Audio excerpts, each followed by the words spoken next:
Alessandro, credo che dobbiamo cominciare.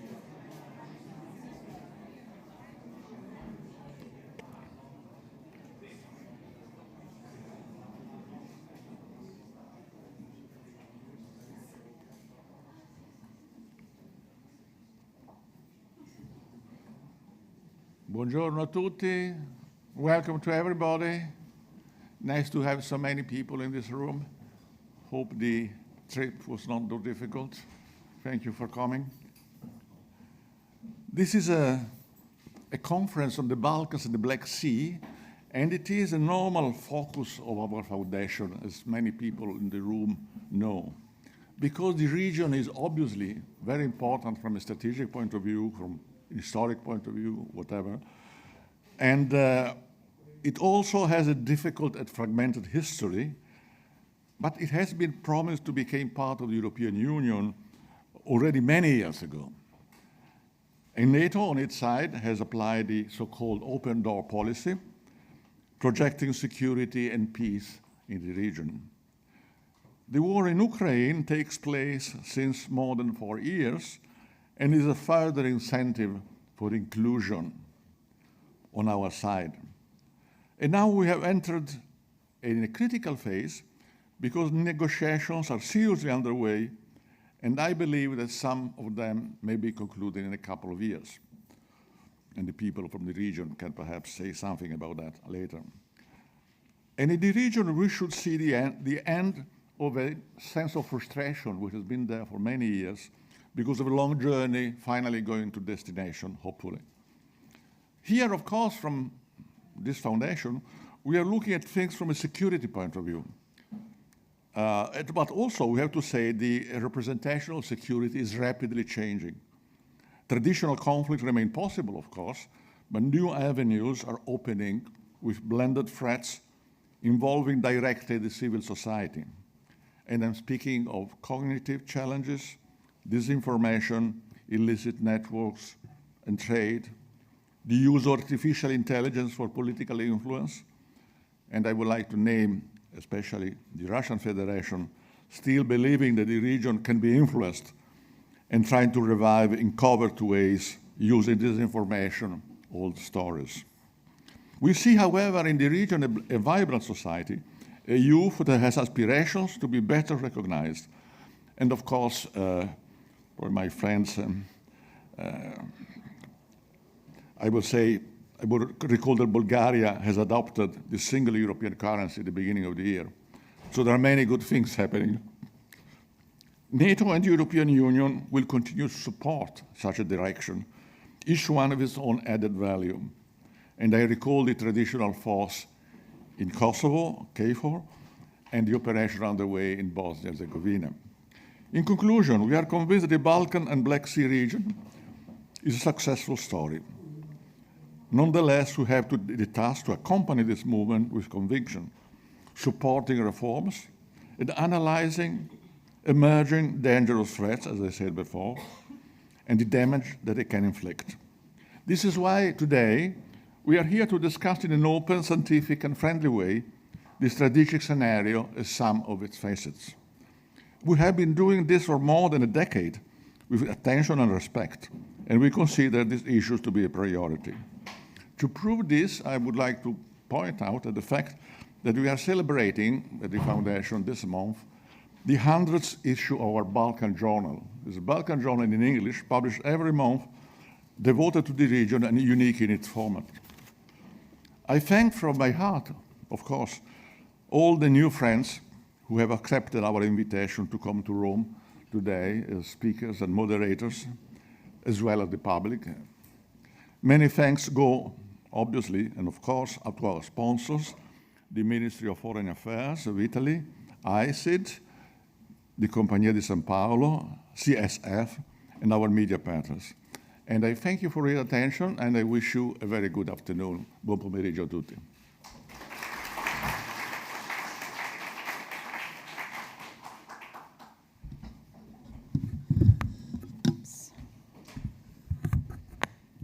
Ladies and gentlemen, Excellencies, dear colleagues and friends. It is an honor for me to speak today at this conference dedicated to the Balkans and the Black Sea region. First of all, I would like to thank the NATO Defense College Foundation, as well as partners and speakers gathered here today for this significant initiative in the current strategic context. The Western Balkans and the wider Black Sea region continue to represent an essential strategic area for the Euro-Atlantic community, where issues of security, democratic governance, and regional stability are now deeply connected. For more than 20 years, NATO has remained engaged in this region. This commitment has been shown concretely through the presence of KFOR in Kosovo since 1999, but also through constant political dialogue, support for defense reforms, and stronger cooperation with regional partners. Today, however, the challenges are changing rapidly. Threats are no longer limited to traditional forms of conflict. Disinformation campaigns, cyber attacks, foreign interference, and hybrid strategies are gradually weakening democratic institutions and citizens' trust. The emergence and rapid development of artificial intelligence are accelerating this transformation even further. Digital tools now make it possible to conduct influence operation on a large scale, quickly, at low cost, and sometimes in ways that are difficult to detect. Information manipulation and forms of cognitive warfare are therefore becoming major instruments of strategic competition. In this context, cognitive security is becoming a central issue for our democracies. It is no longer about protecting territories or critical infrastructures, but also about preserving the integrity of information, the quality of public debate, and the ability of our societies to resist manipulations and polarization. In the Balkans, these issues have a specific importance. The history of the region reminds us how political, ethnic, or informational division can seriously weaken regional stability over time. This is why strengthening democratic resilience must now be a collective priority. This resilience depends, of course, on security institutions, but also on education, independent media, regional cooperation, the development of analytical capacities, and early warning tools against hybrid threats. In this field, NATO continues its concrete and constant engagement. In Kosovo, the KFOR mission continues to contribute to a safe and secure environment for all communities. In Bosnia and Herzegovina, the alliance supports defense reform, political dialogue, and institutional cooperation. Across the Western Balkans, NATO is developing partnerships in cybersecurity, institutional resilience, the fight against disinformation, and preparedness for new technological threats. But no single actor can respond to these challenges alone. Democratic resilience is, above all, a collective responsibility. It requires close cooperation between international institutions, government, researchers, civil society, the private sector, and younger generation, which you did this morning, Sarah. This is exactly why this conference is so important. Through discussions between decision makers, experts, researchers, and practitioners, we are helping to develop a common understanding of emerging challenges linked to artificial intelligence, information integrity, and cognitive security. The NATO Defense College and the Foundation play an essential role there. Through training, strategic dialogue, and academic exchange, we help prepare a new generation of leaders able to understand and anticipate the complex challenges of the 21st century. Ladies and gentlemen, The Balkans and the Black Sea region should not be seen only as areas of vulnerability. They also represent areas of cooperation, resilience, innovation, and opportunity for the entire Euro-Atlantic community.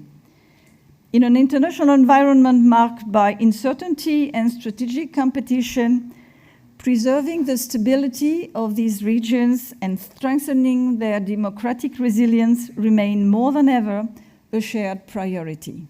Thank you.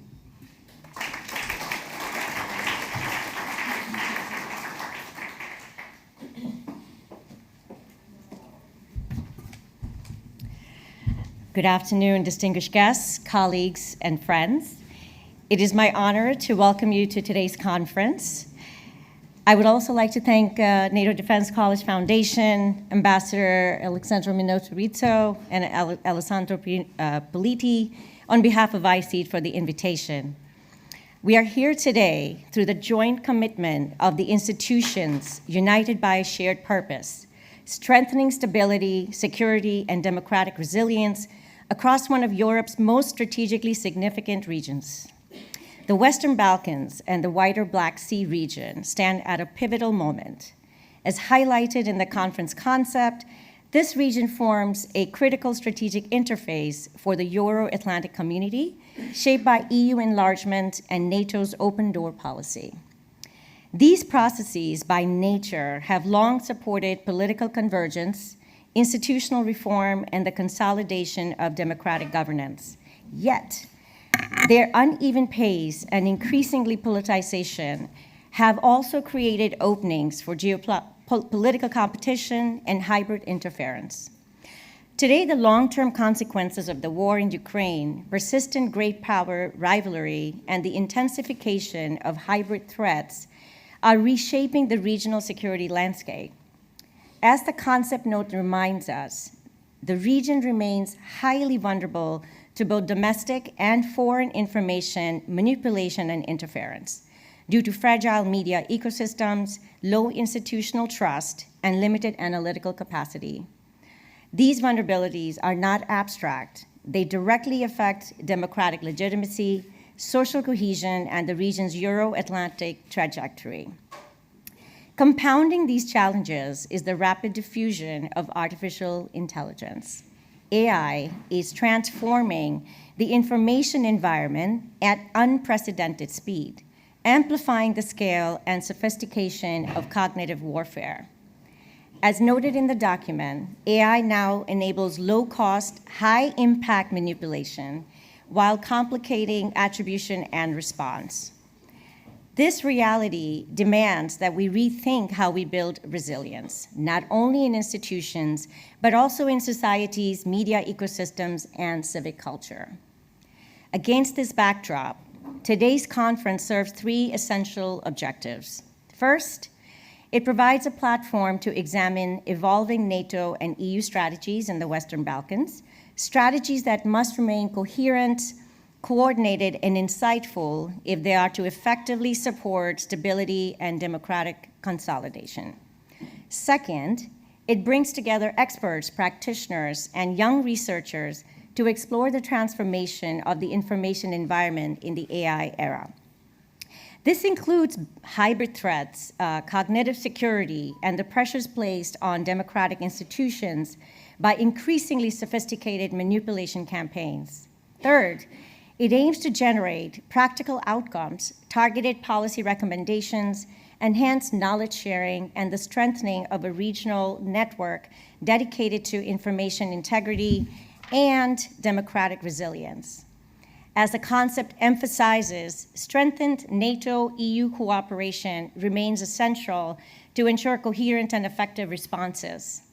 I want to extend my gratitude to all speakers, contributors, and participants, especially the young researchers and practitioners who joined the Future Lab this morning. Your insight and emerging expertise are indispensable to shaping the next generation of policy solutions. As we begin this high-level conference, let us approach our discussions with clarity and a shared sense of responsibility. The challenges before us are complex, but the collective expertise in this room and the commitment of our institutions gives us confidence that meaningful progress is not only possible, but also within reach. Thank you for being here, and I wish you all a productive and inspiring afternoon of dialogue and collaboration. Thank you.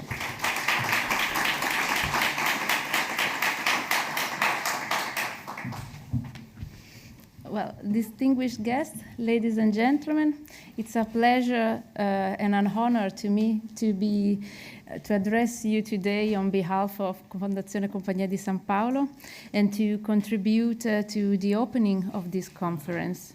First of all, let me thank the NATO Defense College, together with all partners, for convening this timely and important dialogue. Fondazione Compagnia di San Paolo is one of Europe's oldest and largest philanthropic institutions with more than 460 years of history. Our long-standing mission is to promote social, cultural, scientific and economic development through strategic philanthropy, institutional partnership, and innovation-driven initiatives. Today, we are engaged in a large-scale, cross-sectors, and multi-stakeholder initiatives in Italy and abroad, spanning education ecosystems, scientific diplomacy, sustainable development, cultural heritage, innovation, climate, and international cooperation. The plurality of thematic areas is not incidental. It is, in fact, a driver of our strategic plan 2025-2028, and it is also a driver of our internationalization process.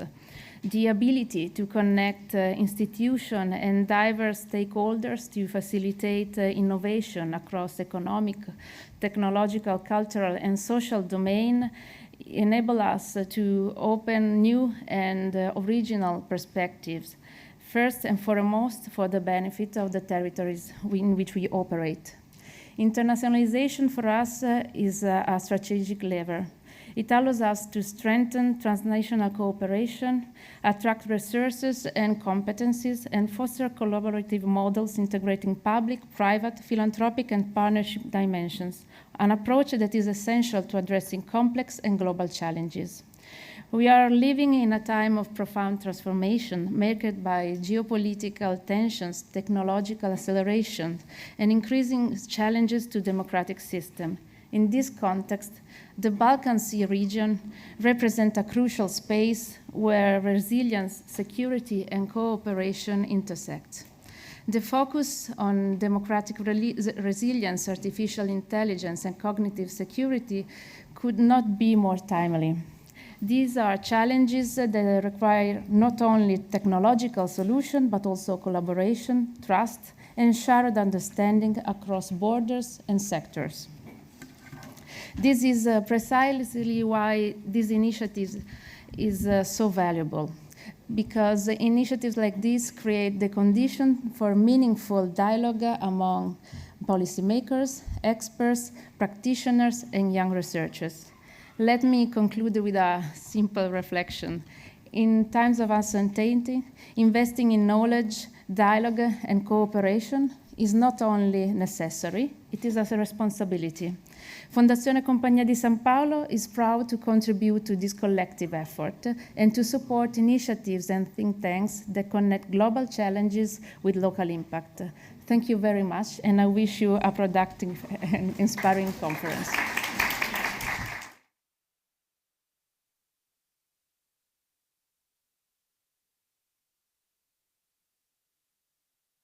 Dear colleagues, ladies and gentlemen, I hope you can hear me well in the room. Excellencies and ladies and gentlemen, it's a pleasure to welcome you to this high-level conference organized by the NATO Defense College Foundation and dedicated to one of the most pressing challenges facing the Euro-Atlantic community today, the resilience, as it was said, and the security of the information environment in a time of growing geopolitical uncertainty and systemic competition. The CSF Foundation, that I have the honor of representative as the executive director, is the advisor on international affairs of the Fondazione Compagnia di San Paolo. The foundation was established back in 2000 by the Fondazione Compagnia di San Paolo and the University of Torino, the University of Pavia, University of Milano, and the Polytechnic University of Turin. The CSF Foundation operates as a policy-oriented think tank promoting interdisciplinary research, information, and documentation activities on topics of international relations, geopolitics, and European integration in synergies, of course, with university, research centers, public institutions, and private entities at national and international level. Over the recent past, we have launched a number of significant activities that are very relevant with regards to both the topic and the region addressed in today's conference, including our recent Nexus project, the Italian hub on hybrid threats, but also our work to support an international network on science diplomacy with the University of Torino, and our whole area of work dedicated to the interconnection between geopolitics and technology. At the same time, we are also very active in the Balkan region, thanks, for instance, to our multi-annual cooperation established with the College of Europe, and in particular, their campus in Tirana, in Albania. The Western Balkans and the wider Black Sea region stand, in fact, at a critical strategic crossroads, as it was already highlighted by the previous speaker. These regions are essential to the stability, security, cohesion of the broader Euro-Atlantic area. At the same time, they remain particularly exposed to geopolitical pressure, hybrid threats, and external influence operations that seek to exploit societal vulnerabilities and undermine democratic resilience. In this evolving landscape, the information environment has become a central arena for strategic competition. Disinformation, foreign information manipulation and interference, cyber-enabled influence campaign, and cognitive warfare are increasingly used to weaken public trust, to polarize societies, and challenge democratic governance. These dynamics are not new, of course, but they are becoming more sophisticated and more persistent, I would say, definitely more difficult to detect. The rapid diffusion of artificial intelligence is thus accelerating this transformation. AI technologies offer enormous opportunities for innovation and societal progress, but they also create new risks. Synthetic media, deepfakes, automated propaganda, and AI-generated disinformation are reshaping the way information is produced, is distributed, and consumed. The ability to manipulate narratives at speed and scale poses serious implications for democratic institutions, electoral integrity, and strategic stability. This is why our discussion today is both timely and necessary. The challenges we are facing can no longer be addressed through isolated and purely national responses, as it was highlighted. They require stronger coordination among allies and partners, deeper cooperation among institutions, and a shared strategic understanding of how the information environment is actually evolving. In this context, NATO and the European Union have an increasingly important role to play. Both organizations have recognized that resilience, including societal and informational resilience, is now a fundamental component of collective security. Over the course of the conference, we will examine three key dimensions of this challenge: the evolving role of NATO and the EU in supporting regional stability and resilience, the implication of hybrid threats, cognitive warfare, and FIMI dynamics in the AI-enabled information space, and the protection of democratic institutions together with the strengthening of information integrity. Our objective is not only to assess risk, but also to try to identify practical avenues for enhanced cooperation. The participation of senior representatives from allied and partner countries, European institutions, academia, and leading experts reflects the importance of a comprehensive and multidisciplinary approach. The governments alone cannot address these challenges. Effective responses require cooperation across institutions, across sectors, and societies. Ultimately, the resilience of our democracies depends not only on technological capabilities, but on trust. Trust in institutions, trust in reliable information, and trust in democratic processes. Protecting that trust is becoming one of the defining security challenges of our time. I would like to conclude thanking all the participants for their presence and contribution to this important dialogue. And I would like to thank in particular the president of the NATO Defense College Foundation, Ambassador Alessandro Minuto Rizzo, for his extraordinary leadership and vision. I'm confident that today's discussion will provide valuable insight and help strengthen our collective capacity to address these challenges ahead. Thank you very much.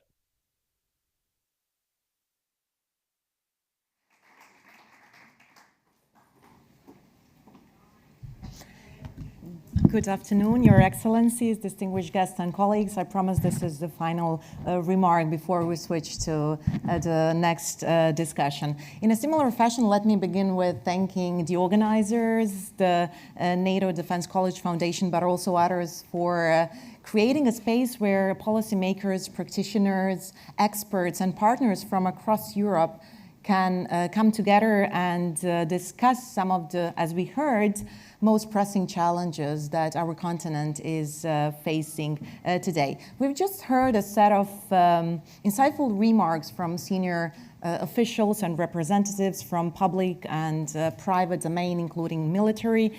But just this morning, we had a Future Lab session with young practitioners from across Europe, where we discussed some of these challenges.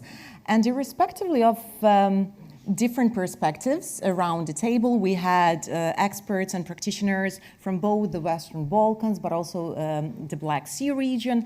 We managed to come up with some of the joint conclusions that I'm going to share with you today, hoping that these conclusions may help guide the two sessions that are ahead of us.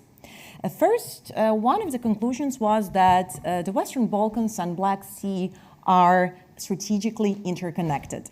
These regions should no longer be viewed as a separate strategic theaters, but as interconnected pieces of a wider and broader European security landscape. Both sit, as we've heard, at the crossroads of geopolitical competition and contestation. Both face several persistent challenges, such as political polarization, hybrid threats, disinformation, and both have been increasingly testing grounds for how Europe and the transatlantic community are to respond to these kinds of threats. And Russia's war of aggression against Ukraine somehow only reinforced these interconnections. Second, security is no longer only military. Across both the Western Balkans and the Black Sea region, resilience increasingly depends on strong institutions, public trust, information integrity, and societal cohesion. Foreign interference today operates through local actors and proxy actors through local vulnerabilities. And external powers exploit polarization, corruption, organized crime, distrust in public institutions, low media literacy, with two goals. One is to undermine democratic resilience, and the second one is to undermine or to prevent further Euro-Atlantic integration, at least when it comes to the Western Balkans. A third conclusion from our Future Lab sessions was that cognitive security is becoming central. It means that in many ways the battlefield today is not only military, not even digital or cyber. It is becoming increasingly cognitive, meaning targeting trust and perceptions and societal cohesion. So vulnerabilities in governance, in media ecosystems, electoral integrity and public trust are increasingly exploited through hybrid threats, but also hybrid threats that are operating below the threshold of conventional warfare that we are used to. And at the same time, AI-driven information manipulation is accelerating the scale, the speed, and sophistication of information operations. And importantly, what we have today, fact-checking alone is simply not enough. It was highlighted that the disinformation does not operate solely at the level of the facts, but it also works through ideology, through emotions, through identity, and also entertainment. And based on that, what strategic communication should be is that it must become more visual, more engaging, more human, but also more focused on storytelling that reaches broader audiences and that actually speaks to broader audiences. This is how we are going to counter the false narratives. Fourth, one of the conclusions was that media literacy and, again, public trust must become strategic priorities. This is not always the case across our national strategies and international strategies as well. One strong point raised throughout today's discussion was that media literacy and public trust cannot be treated as secondary issues. They need to be really central in our strategies. And many societies are vulnerable, as we know, to manipulation, to fake news. And this is not only the case in the Western Balkans or the Black Sea region, but also across Europe within allied partners, but also EU member states. And this is why our young practitioners think that investing in media literacy, civic education, critical thinking, and of course fundamental freedoms must become a long-term strategic priority. And finally, addressing hybrid threats requires a genuine whole-of-society approach. Although this is a buzzword, but it is a very much necessary strategy, because state institutions alone cannot address these challenges that we are facing. Building resilience requires cooperation between governments, civil society, media ecosystems, academia, private sector, including defense industries, and of course, international partners. And this is how our young practitioners see the challenges today, and they are the ones who are hopefully are to become potential leaders tomorrow. So thank you to all of the young practitioners for sharing their insights. Now briefly switching to the topic of today's first session on the Western Balkans. So you see, the Western Balkans is a peculiar region. In a grand scheme of things, one often tends to underestimate its importance or to place priorities elsewhere, for, of course, good reasons.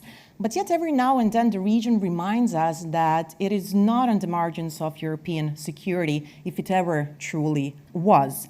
Today, however, the challenge in the region is a bit different. The Western Balkans have increasingly become an arena of strategic contestation, not only a strategic competition. And this is shaped by foreign interference, disinformation, energy dependency, cyber vulnerabilities, political polarization, and growing distrust, as I mentioned, in public institutions. And this is precisely why discussions on the NATO, the European Union, and the future of security in the Western Balkans cannot be disconnected from the broader discussions on democratic resilience and strategic adaptation in Europe. So perhaps the central question of our first session today is not about whether the NATO and the EU are committed enough, are present, because they clearly are.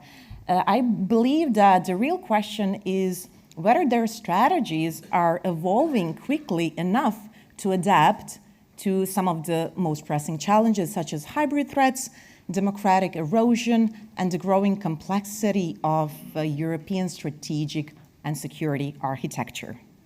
And few voices, of course, are better placed to reflect on these questions as a distinguished panel that we have today with us. I'm very much looking forward to hearing their interventions. And with that, it is my pleasure to introduce the chair of today's panel, Madam Tatiana Đorđević, journalist and writer, former Al Jazeera Balkans. Tatiana, the floor is yours.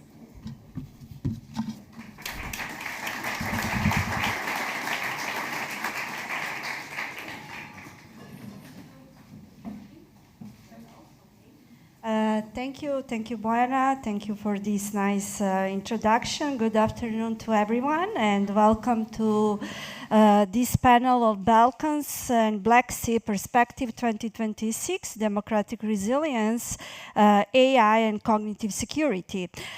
Today's discussion brings together distinguished experts and speakers working at the intersection of security, geopolitical, democratic governance, and emerging technologies.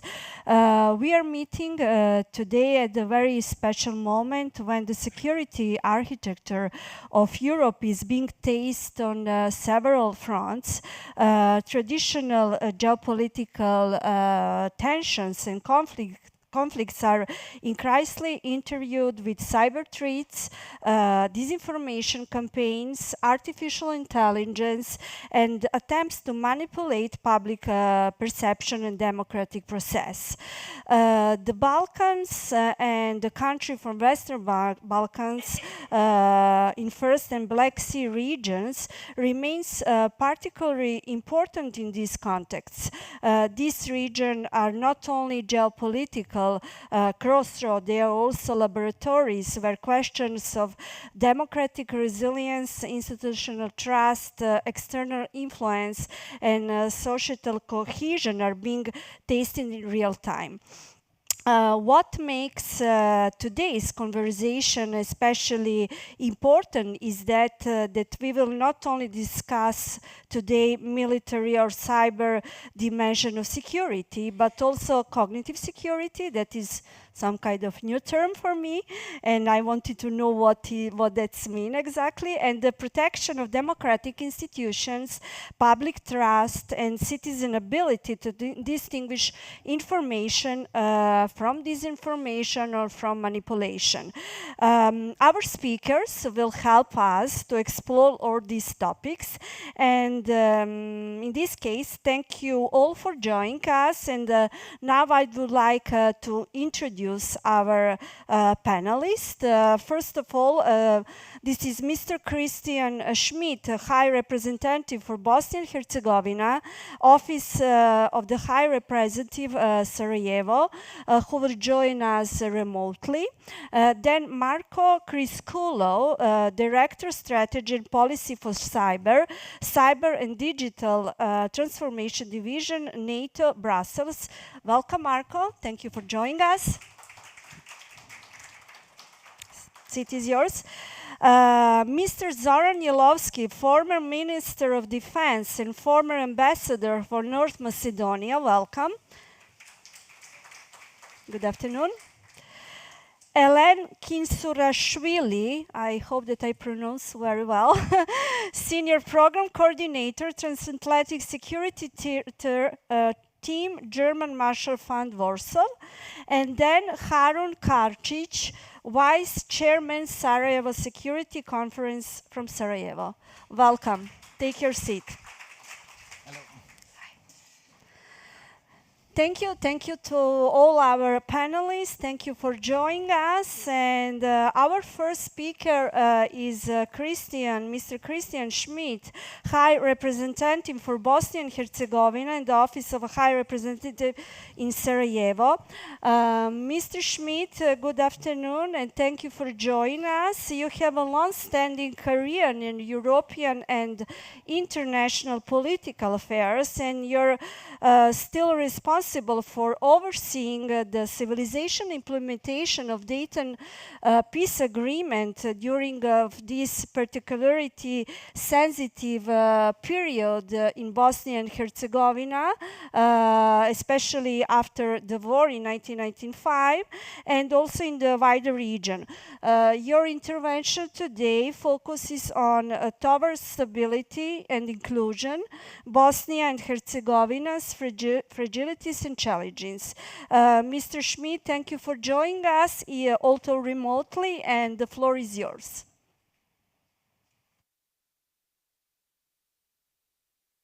Okay. Do you hear me? Yeah.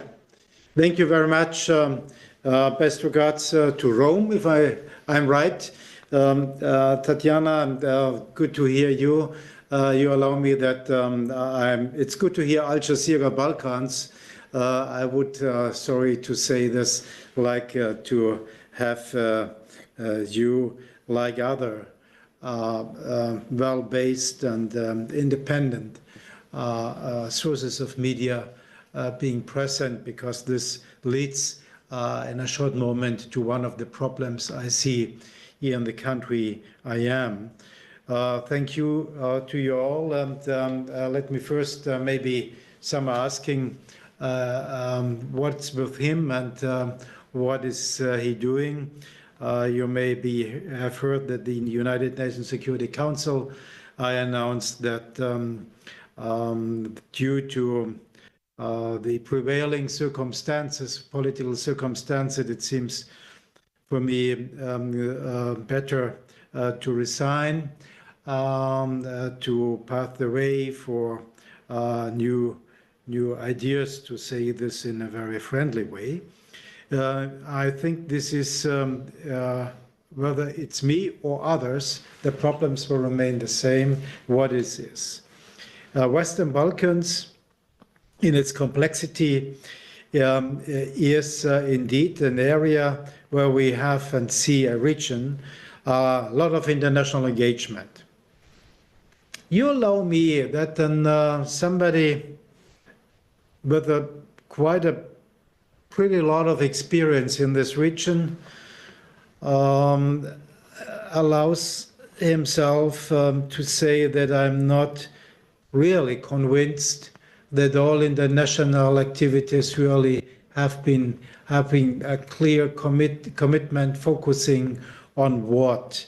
That there is BIH is flooded with international institutions since Dayton. They have contributed a lot. If you would ask whether really had a comprehensive, integrated approach to the issues, let me add some doubts. Why? Because the complexity of the situation is comprehensive, answers comprehensively necessary, because there is not a strict distinction between military force or with any violence and developments. There are constitutional, institutional, informational, economic, and regional involving issues, involving domestic actors and the interests of responsibilities of neighbors. So as it has been already founded in the Dayton General Framework for Peace, that the neighboring countries are taking a kind of a special relation. This is especially Croatia and Serbia. In a region where the answer after the Yugoslav wars was clearly to find a stable security environment, and NATO gave its role and its impact, but it is half done. And we see that after now having Northern Macedonia, Montenegro, and Albania being member of the alliance, that this is getting quite more challenging to put it in to Bosnia-Herzegovina, Kosovo, and Serbia. So I would assess that in this moment we have to look what is possible, what is necessary, and where the threats for the country and the stability of the country are coming from. So first, I would, about the issue of military developments, I would not say that I see a challenge on this level. PHS is not on the brink of war, but the absence of open conflict must not be mistaken for institutional health. Peace implementation, state functionality, and reform prospects remain under pressure. Risks must not be normalized.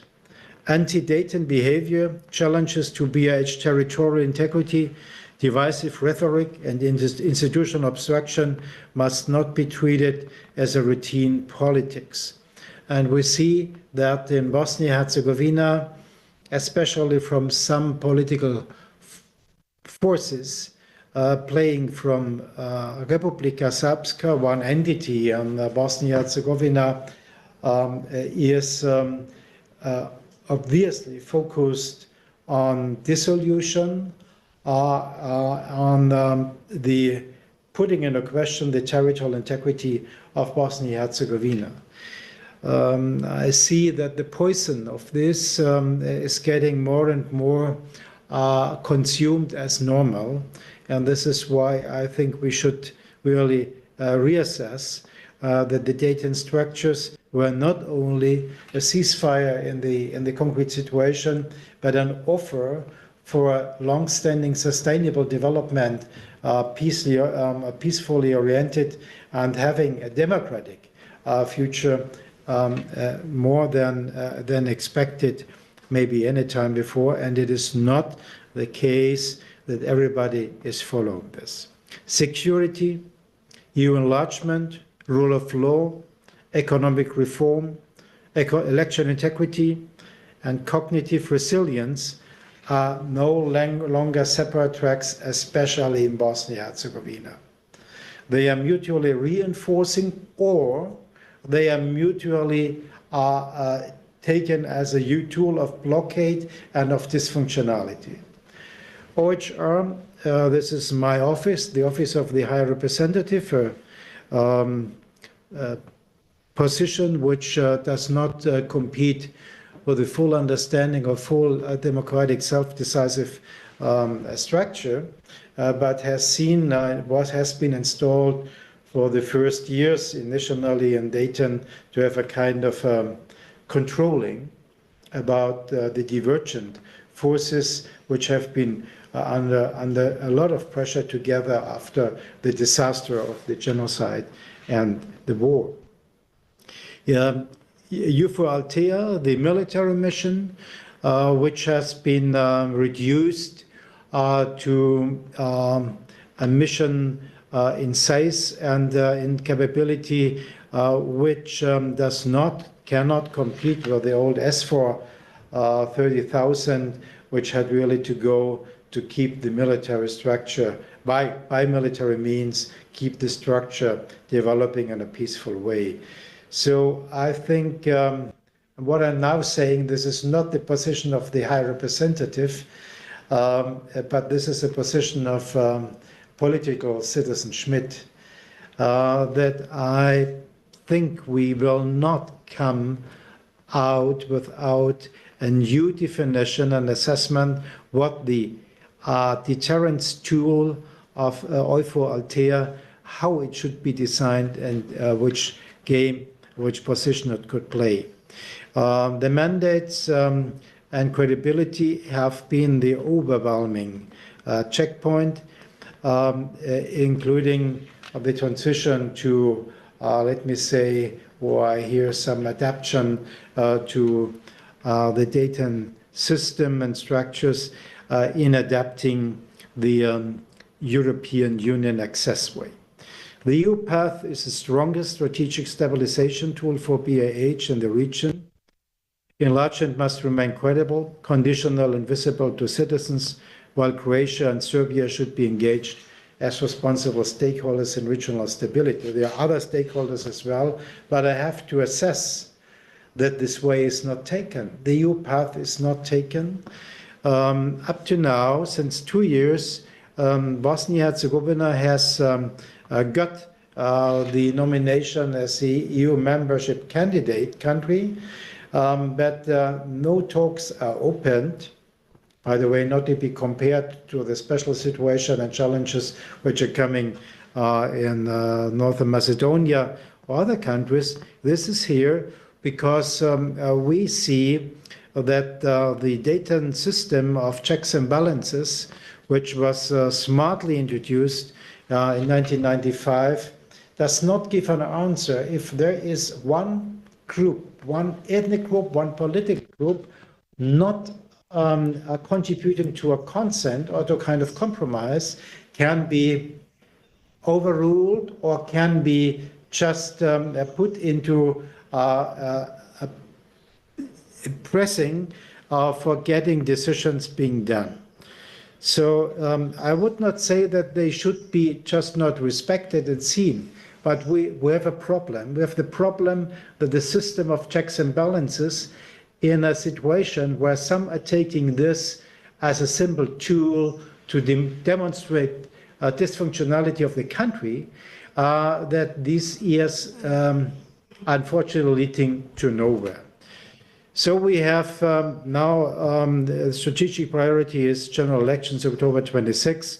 I contributed a lot to have modern election technologies to get integrity for the elections done with the support for the Independent Central Election Commission and in close cooperation with ODIHR and OSCE.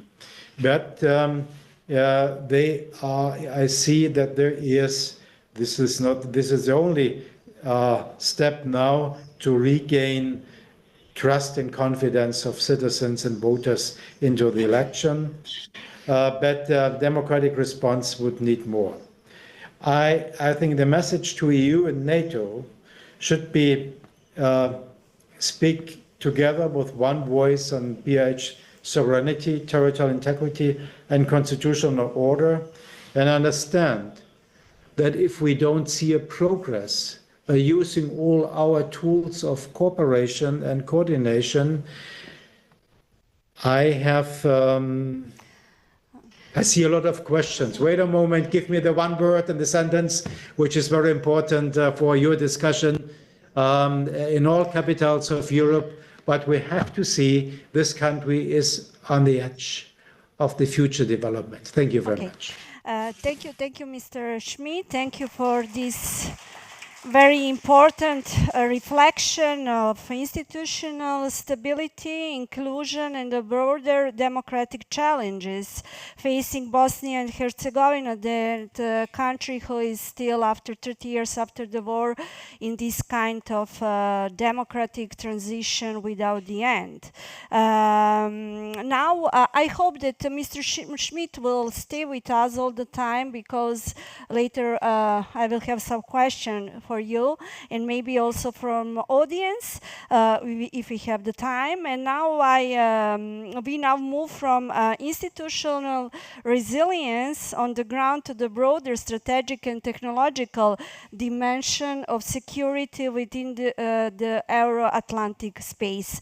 It's a pleasure to introduce Marco Crisculo, Director Strategy and Police for Cyber and Digital Transformation Division, NATO HQ Brussels.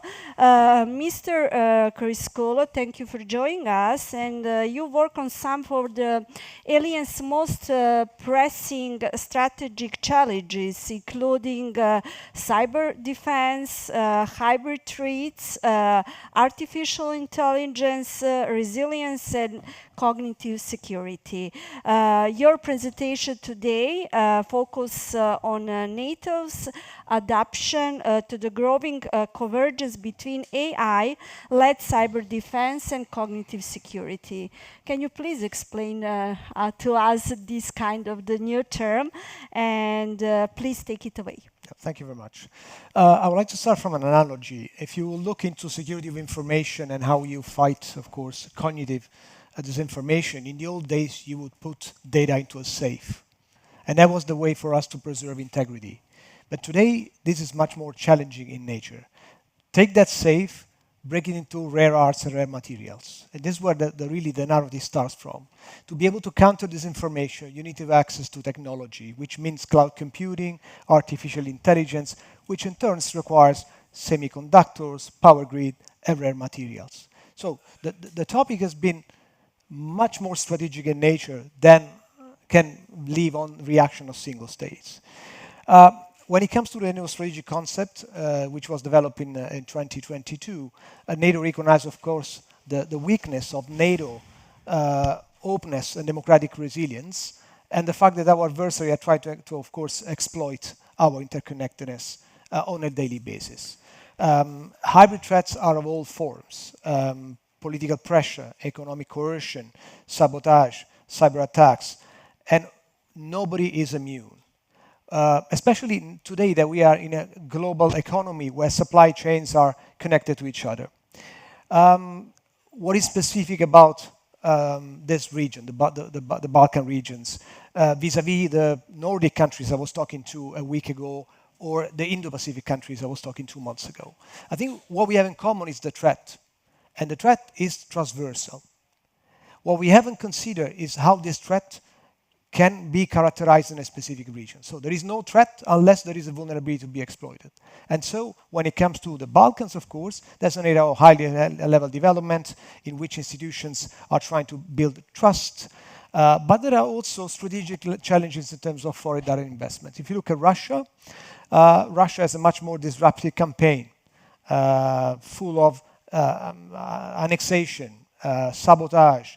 While if you look at China as a more strategic challenge, there are foreign direct investments, or they are quite advanced in donations or influencing standards of technology, which will end up into binding what we can buy tomorrow. One thing which is absolutely important in NATO is the concept of cognitive security. Cognitive security is embedded in our NATO doctrines when it comes to the NATO warfighting concept, and is part of what we call the warfare development imperative. It starts with understanding the level of the threat, the capability, the intent, the modus operandi of our adversaries, but it is also about understanding how we can resist to this through a resilience approach, layer resilience. 95% of the internet communications, including all NATO communications, go through undersea cables owned by the commercial sector. 70% of the SATCOM communications, including NATO communications, are hosted by industry. 70% of the host nation support during a major operation will rely entirely on commercial assets. And same applies to military mobility. 70% of the flights are provided by commercial carriers. So how can we look at this from a military perspective and not understand the complexity of a full civil military approach?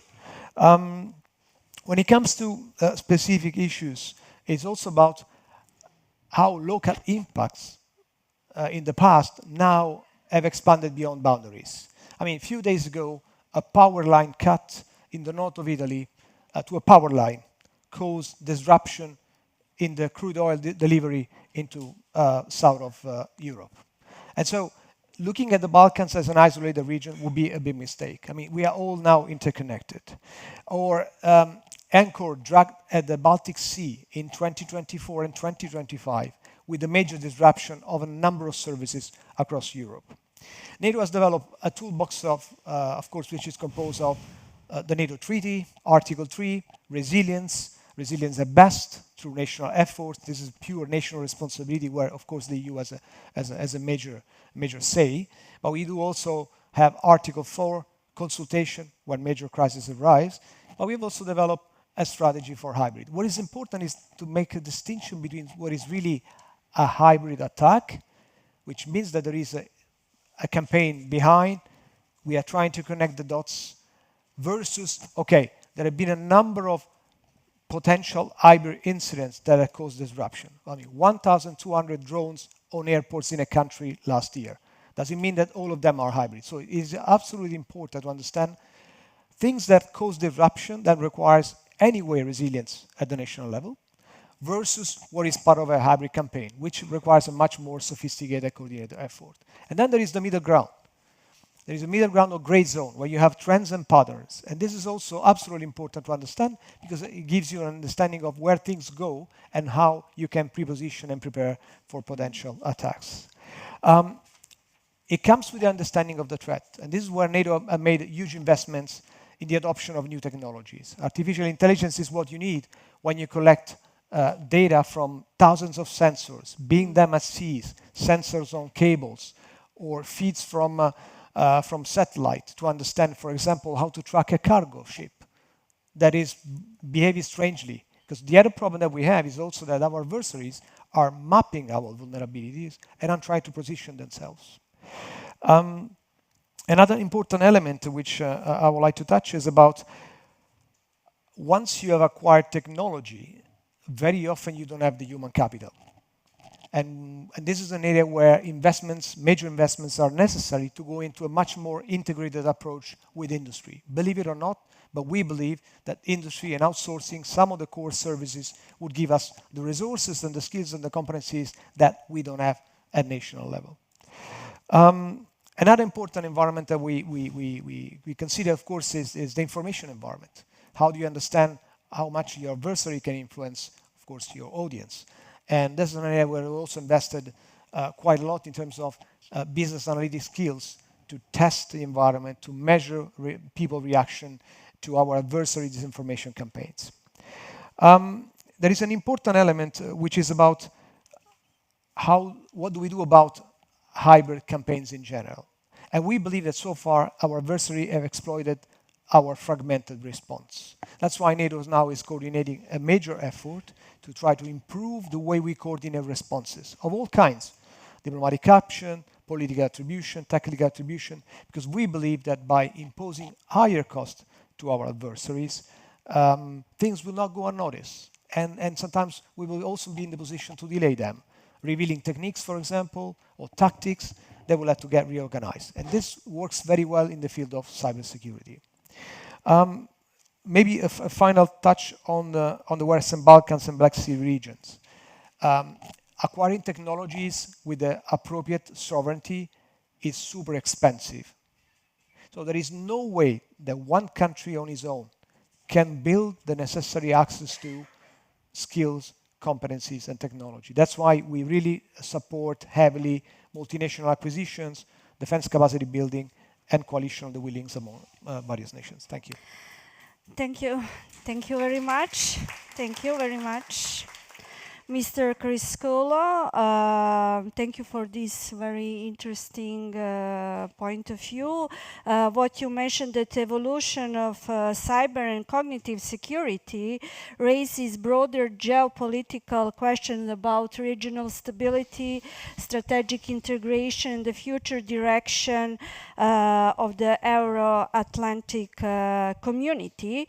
But our next speaker will address precisely this dimension from the perspective of the Balkans and transatlantic enlargement. It's my pleasure to welcome Mr. Zoran Jelovski, former Minister of Defense and former Ambassador for North Macedonia, Skopje. Your intervention today is titled NATO's Open Door Policy and the Three C's Initiative and the Stabilization of the Balkans. Ambassador Jelovski, thank you for joining us, and the floor is yours. Thank you very much. It's my pleasure to be back here in Rome, and always we have an excellent discussion with the NATO Defense College Foundation, Organised, and they were very visionary when they were speaking about Western Balkans and Black Sea region.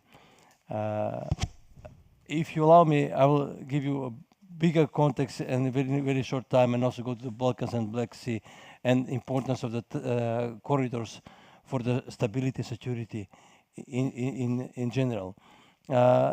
We live in a period where we have a multidimensional transformation on a global level. The changes which are happening with big speed, exponentially. So we need to adapt to those new circumstances. Europe, we are living, if we look at the first two enlargement of European Union, they were mainly with aim to anchor the new democracy into the family, the Western world family, based on the individual freedoms, human rights, democracy, and market economy. Nowadays, we are increasingly living into multipolar world, and integration of Southeastern Europe, integration of the other parts of Europe within European community is getting more important even now, because we have more players on a scene. Therefore, recently, if you look at just last 2 weeks, we have a letter from the Chancellor Merz on how to proceed Europe and how to move forward towards integration of the Western Balkans, but also Ukraine and Moldova. That's also part of the Black Sea region. Also, I have heard that there is initiative of our friends from Italy who are very much supporting the integration of Western Balkans into the European Union, together with Austria, Slovakia, Czech Republic, and Slovenia. The letter, I don't have seen it in this time secret, but it shows the importance of integration of Southeastern Europe. We need to find a way how to integrate the region and make it more secure. The prevention is the best method. If you look now on the Western Balkans, we'll see, as it was mentioned, Macedonia, Montenegro, and Albania, part of NATO alliance. It makes the whole region stronger and more reliable and resilient.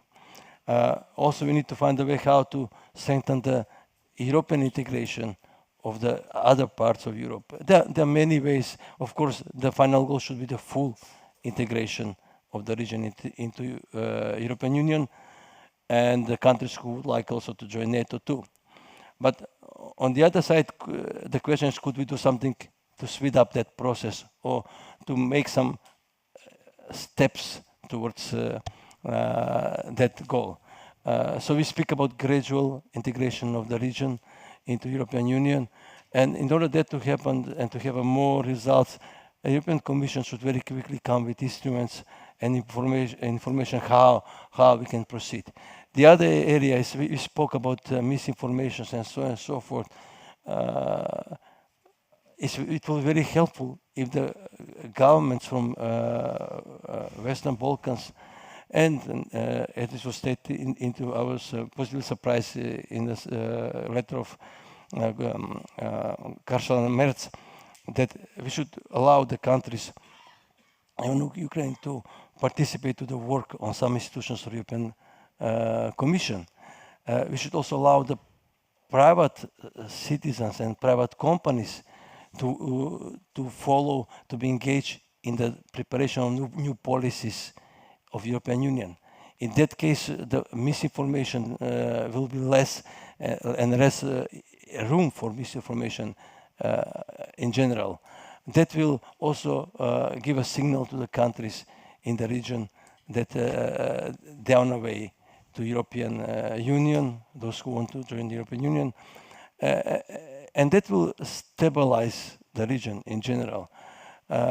We need to have a I will just, if we can put the map. You know, when you spoke about security, this is a map. There are three maps. You look Eastern Europe, Southeastern Europe. The first map is the map of European Commission. It's about high-speed rail plane. And you can see it goes around the Southeastern Europe. The second map is the map of the membership of 3Cs initiative, and you are seeing black hole over there, also white hole, the countries from Southeastern Europe not being members. And the third map is the map of 3Cs initiative, showing how the corridors, energy corridors, should be developed. And you're seeing that they are all of them somehow bypassing the region. And I will tell you, if you're a citizen living in that region, and you see what's happening, what will be your feeling? And we need to, the best way is to integrate them into the region. And military strategists during the NATO summit in Washington, they stated that Corridor 8 is extremely important. That Corridor 8 is the corridor which is connecting Black Sea with the Adriatic and Ionian Sea. But if you look at those maps, they're not there. So we need also to coordinate the policies of European Union, support of European Union, and NATO priorities. So it's very important for us to show to our citizens that our future is to be part of European citizens, European Union, and with that approach, we will narrow the possibility of other actors, especially now with new information technologies, with social media, with YouTube. You have a lot of channels which are giving misinformation to the citizens. And if they look maps like that, say, okay, they might be right. So we have to have all together working comprehensively to avoid that kind of situation. Thank you very much. Thank you, Ambassador Jolovsky. Thank you very much. And the issue of democratic resilience extends beyond the Western Balkans, and it's equally centered to development across the wider Black Sea region, where geopolitical competition and internal institutional fragilities increasingly intersect. Our next speaker will help us examine these dynamics more closely. Mrs. Elena Kinsurashvili. I hope that I pronounce well your last name. Mrs. Elena is a senior program coordinator, transatlantic security team from German Marshall Fund from Warsaw. Your work focuses on democratic resilience, geopolitical competition, transatlantic security, and developments across the Black Sea regions. Thank you for joining us, and please share your thoughts with us. Hi everyone, thank you for having me. So indeed, since Russia's full-scale invasion of Ukraine in 2022, the Black Sea region has really moved from the margins of European security discussions to its absolute center. The region nowadays is rightly understood as critical for global food security, energy transit, NATO's eastern flank, and the broader balance between Euro-Atlantic integration and Russia's influence across Eastern Europe as well as the South Caucasus. However, as a result, our discussions are increasingly framed through kinetic lens only. We tend to prioritize naval blockades, missile defense systems, as well as troop deployments. But I would like to make an argument that the most consequential front line in the wider Black Sea region is not exclusively military, but it is also institutional. The European Union's strategic footprint in the region is expanding rapidly. Formal accession negotiations are now underway both with Ukraine and Moldova, while Georgia formally retains EU candidate status if the regime in Tbilisi decides to return firmly to the European path. So this institutional frontline is precisely what the European Union's formal strategic approach to the Black Sea region aims to address. On paper, we see that Brussels treats democratic resilience not only as a governance issue, but as a core pillar of regional security. However, there are still some structural gaps between this high-level strategic document that we have and the complex internal reality on the ground. To understand why this strategic gap is so dangerous, we have to look at the actual democratic trajectories in the region. And this is precisely where the cases of Moldova, Georgia, as well as Romania become vital. Because taken together, they expose three completely distinct institutional realities in the same wider region. So to begin with Moldova, after a prolonged period of state capture, we're witnessing that under the leadership of President Maia Sandu, Chișinău has pursued ambitious reform agenda focused on judicial independence and anti-corruption. However, given Moldova's lengthy experience with Russian hybrid warfare, as well as oligarchic networks, it really reveals a deeper structural reality that hybrid influence does not create fragility from nothing. On the contrary, external actors, and in this case Russia, are most effective where democratic institutional trust has already been systematically eroded. Then switching gears to Georgia. For years, Georgia has been a front runner and a success story when it comes to European Union's enlargement. However, looking at the country today, we're witnessing clear and systematic signs of authoritarianism and accelerated state capture. Here, I have in mind the foreign agents law controversy, the introduction of criminal liability for independent civil society funding, and government's unilateral decision to freeze the country's EU integration process until 2028. So the case of Georgia should really stand as a stark warning for Euro-Atlantic policymakers that geopolitical orientation alone cannot be taken for granted. Because even where public support for European integration remains and has remained for the decades already overwhelmingly strong, a democratic trajectory actually can be hijacked from the top down. And therefore transforming a promising, reliable partner into a candidate in name only. And last but not least, switching gears to Romania, this is a case that fundamentally challenges the assumption that Euro-Atlantic integration automatically guarantees democratic resilience. Romania benefits from security guarantees as well as institutional anchoring that Chisinau and Tbilisi are both aspiring toward. However, the 2024/2025 parliamentary elections really exposed how easily asymmetric hybrid warfare as well as algorithmic manipulation can exploit pre-existing societal fractures, even within consolidated Euro-Atlantic structures.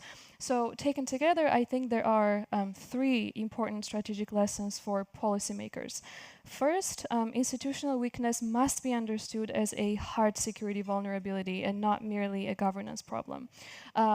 Corruption, captured institutions, also political polarization, these are the elements that really create openings for the hostile actors, and when we talk about the wider Black Sea region, mainly we have in mind Russia, exploit with increasing sophistication. Second, democratic resilience cannot be outsourced to external integration alone. Indeed, Euro-Atlantic frameworks provide an indispensable institutional anchoring. However, they cannot substitute for domestic legitimacy as well as institutional credibility. And third, international community must really rethink deterrence more broadly, because as it has been mentioned earlier today and in the morning session as well, deterrence today is no longer military only. It is also institutional, it is societal, and it is informational. A state becomes strategically vulnerable long before military confrontation begins. A state actually becomes strategically vulnerable when citizens lose their trust in democratic institutions themselves. And once democratic legitimacy erodes internally, then external security guarantees become significantly less effective. And let us not forget that the Black Sea region, the wider Black Sea region, is indeed no longer at Europe's geopolitical periphery. It really functions nowadays as a strategic corridor connecting Europe's security as well as energy diversification, enlargement process, and the trade connectivity. So ultimately, this really means that whatever happens in the wider Black Sea region directly affects the broader credibility and resilience of the European security order itself. So to sum it up, I would say that the central challenge for international community, whether that's European Union or NATO, is no longer simply how to defend the Black Sea region militarily, but really how to ensure that democratic institutions across the region remain resilient enough to withstand sustained geopolitical and hybrid pressure. So I'll stop here and then we can explore more during the Q&A. Thank you. Thank you. Thank you very much. Thank you.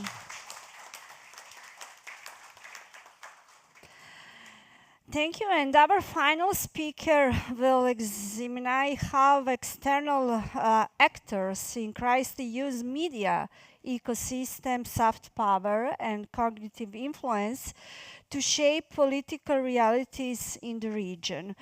It's my pleasure to introduce Mr. Harun Karcic, Vice Chairman, Sarajevo Security Conference from Sarajevo. Thank you for joining us, Mr. Karcic, and please give us your thoughts on this point. Right. It's a pleasure to be here. Thank you so much for the invitation. You know, last year was a pretty difficult year for us journalists working in the Western Balkans. Who would have thought that the coming to power of the new administration in DC would have such huge ramifications for the entire world? And you know, I was just in Lviv last week with the Lviv Media Forum, and we were talking about how we face exactly the same, absolutely the same challenges: Central Asia, Ukraine, the Caucasus, and the Balkans. Last year, the International Republican Institute in Sarajevo in the Balkan region was shut down. USAID was shut down. NED was shut down. Radio Free Europe was shut down. Internews was shut down. And of course, unrelated to that, Al Jazeera, where I worked for 15 years and you as well, was also one of the channels where, so we had hundreds of people who lost their jobs. Now, bear in mind that the Balkan region, you know, we've been going through a very difficult transition. You know, we still call it the post-war region. I mean, it's been 30 years, but you know, it's been a very tough transition from war to peace and from communism to democracy, with a lot of external actors and foreign malign influences. And what worries me most now as a media worker is that the region has still not developed its full resilience. And even so, it's being attacked from different angles by different warring parties. We have in Belgrade and in Banja Luka, and the part of the Republika Srpska, we have Russian media outlets, Kremlin and Sputnik and Russia Beyond the Headlines, which churn out propaganda pieces on a daily basis and disseminate this information for free throughout the Balkan region. And Balkan media outlets, being impoverished as they are, they will very, very readily copy-paste these news pieces, copy-paste them, inadvertently helping disseminate Kremlin propaganda. They get translated texts, they get video footage, they get photographs for free. And what does that result? That results in the fact that you have a completely parallel narrative being created in the Balkan region. When Russia attacked Ukraine in 2022, reading tabloids like Informer in Belgrade, the headline ran, "Ukraine attacks Russia. NATO places nuclear missiles in Ukraine." I mean, completely parallel reality, devoid of any truth whatsoever. When you speak to folks from the Republika Srpska and Serbia proper, anti-NATO sentiment is very high, anti-EU sentiment is very high. Their media outlets and their government officials and their political analysts and think tankers, they will lionize Russia's military. They will lionize links between President Vučić and President Putin. They will remind their fellow citizens that NATO bombed Serbia back in 1999. They will not tell them why that happened because of Slobodan Milosevic. And they also try and push this narrative of how there's a third path, a third option. They have this Eurasian narrative where Russia and China, even Turkey, are okay countries to be allied with. And this is having a ripple effect on Bosnia as well. And you speak to people from if you look at the International Republican Institute and their statistics and opinion polls, in the Bosniak Muslims and Bosnian Croats are very pro-EU, pro-NATO, more than 70%. That's higher than in many NATO member states. It's a very high pro-NATO stance. This is being challenged now by all this propaganda coming from abroad, and that is what worries me, because the country is nowhere close to joining either the alliance or the EU, and is being attacked, is being torpedoed from different angles. And to the younger generation, this new narrative is being disseminated that NATO has internal divisions. It's letting Ukraine go by itself. There is no future in the alliance, and so on and so forth. And this is going to have a serious effect on the younger population very, very soon. Now, after you talked about how the US pulled out its funding. The European Union has significant funds, but it's not able to speak with one voice. NATO HQ in Sarajevo, by itself, they have different experts who are supposed to work on cognitive resilience. I don't see really much effect on that. Just to give you an example, the United Kingdom sponsors one person every 6 months to act as a strategic advisor at the NATO HQ in Sarajevo. So one person gets a UK person with a military background gets parachuted to Sarajevo every 6 months with no local language skills, no knowledge of history, nothing whatsoever, and he's supposed to advise local MOD officials on how to counter the Russian narrative. This is not a very serious approach. And what we need at the moment is what many countries in the Western Balkans lack. We need institutional centers for fighting for cognitive resilience, for fighting disinformation, and for working with government officials and young leaders and so on and so forth. What we have now is in the level of the NGO sector. Various Western organizations or states or embassies sponsoring 1 or 2 or 3 odd projects on countering disinformation and building cognitive resilience. This is not we need a holistic approach which will cover the entire Western Balkans as a whole. We don't have that at the moment, and we are we are in a very serious war. This is a war of the minds. What worries me is that if Russia has its upper hand in Ukraine, it's not going to stop there. It's going to try and poke NATO's soft underbelly. And I'm glad now that we're talking about how the Balkans is no longer the periphery. That is exactly the argument we are making. 30 years ago, you could dismiss Bosnia or the Western Balkans as the periphery of Europe, something not important, far away. You know, local tribes killing each other, fine. But today, Bosnia neighbors to NATO member states, Croatia and Montenegro.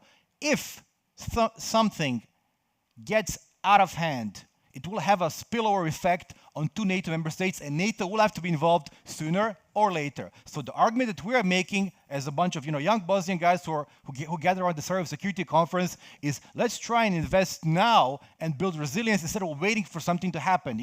We tried to raise the red flags in 2014 after the little agreement in Crimea. I reported from Ukraine myself. Nobody took us seriously. People are taking the Balkans much more seriously now after the 2022 invasion. Fine, but it was going to take a lot more work. And now I'm happy that I was at SHAPE a couple of months ago, and the map that the gentleman, the foreign minister showed just now.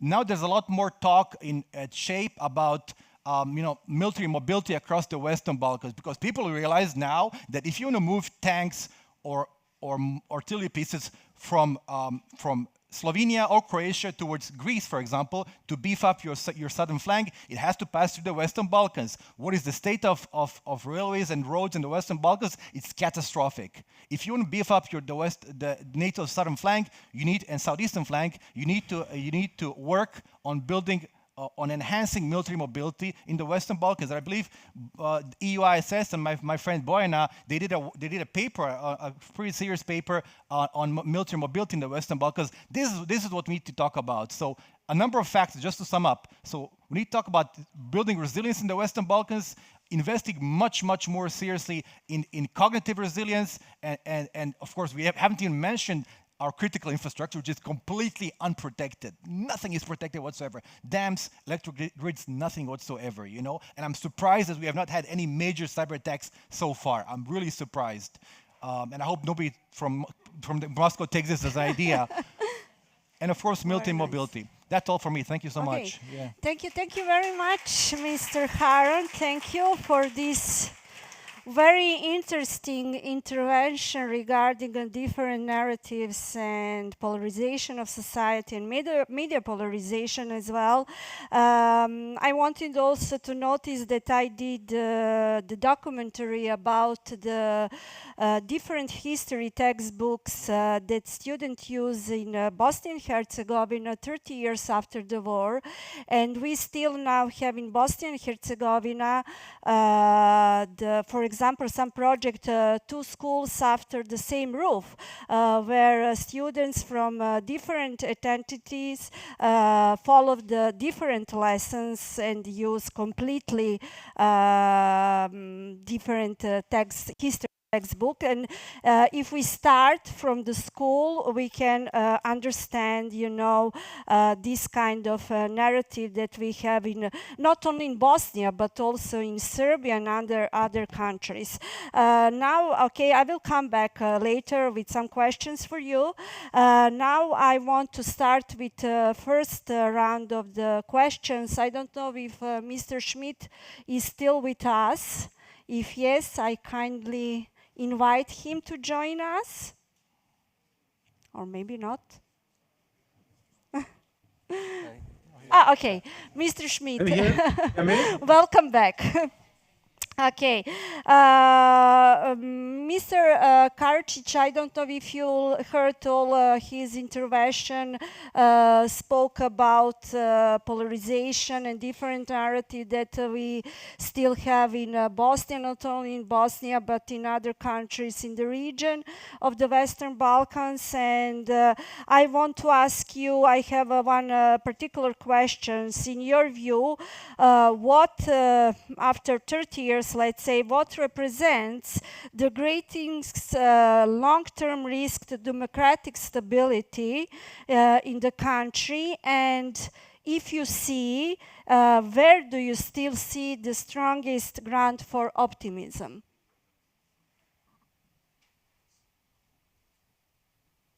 Thank you very much.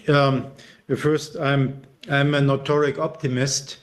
and you need to do this in Bosnia-Herzegovina. Without an optimism, you are lost. First, may I allow you to thank you, Tatiana, for you refer to your research about history books, the different history books and curricula.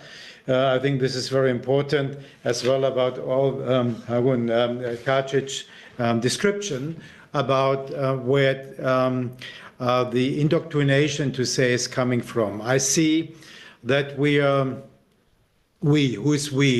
those who feel obliged to promote democratic society, democratic structures, and security involvement, that sometimes we're a little bit too remote, too reserved, to go on full speed on counter activities as to stop what we're hearing, this fake news issue. I'm happy that I have the impression that European Union does understand that you need a massive campaign information on the social media about what is on stake. I do not want to take Valentina Superti's position for, but I thank her already now that I see that the EU Commission has taken not only note but seen what is necessary to do.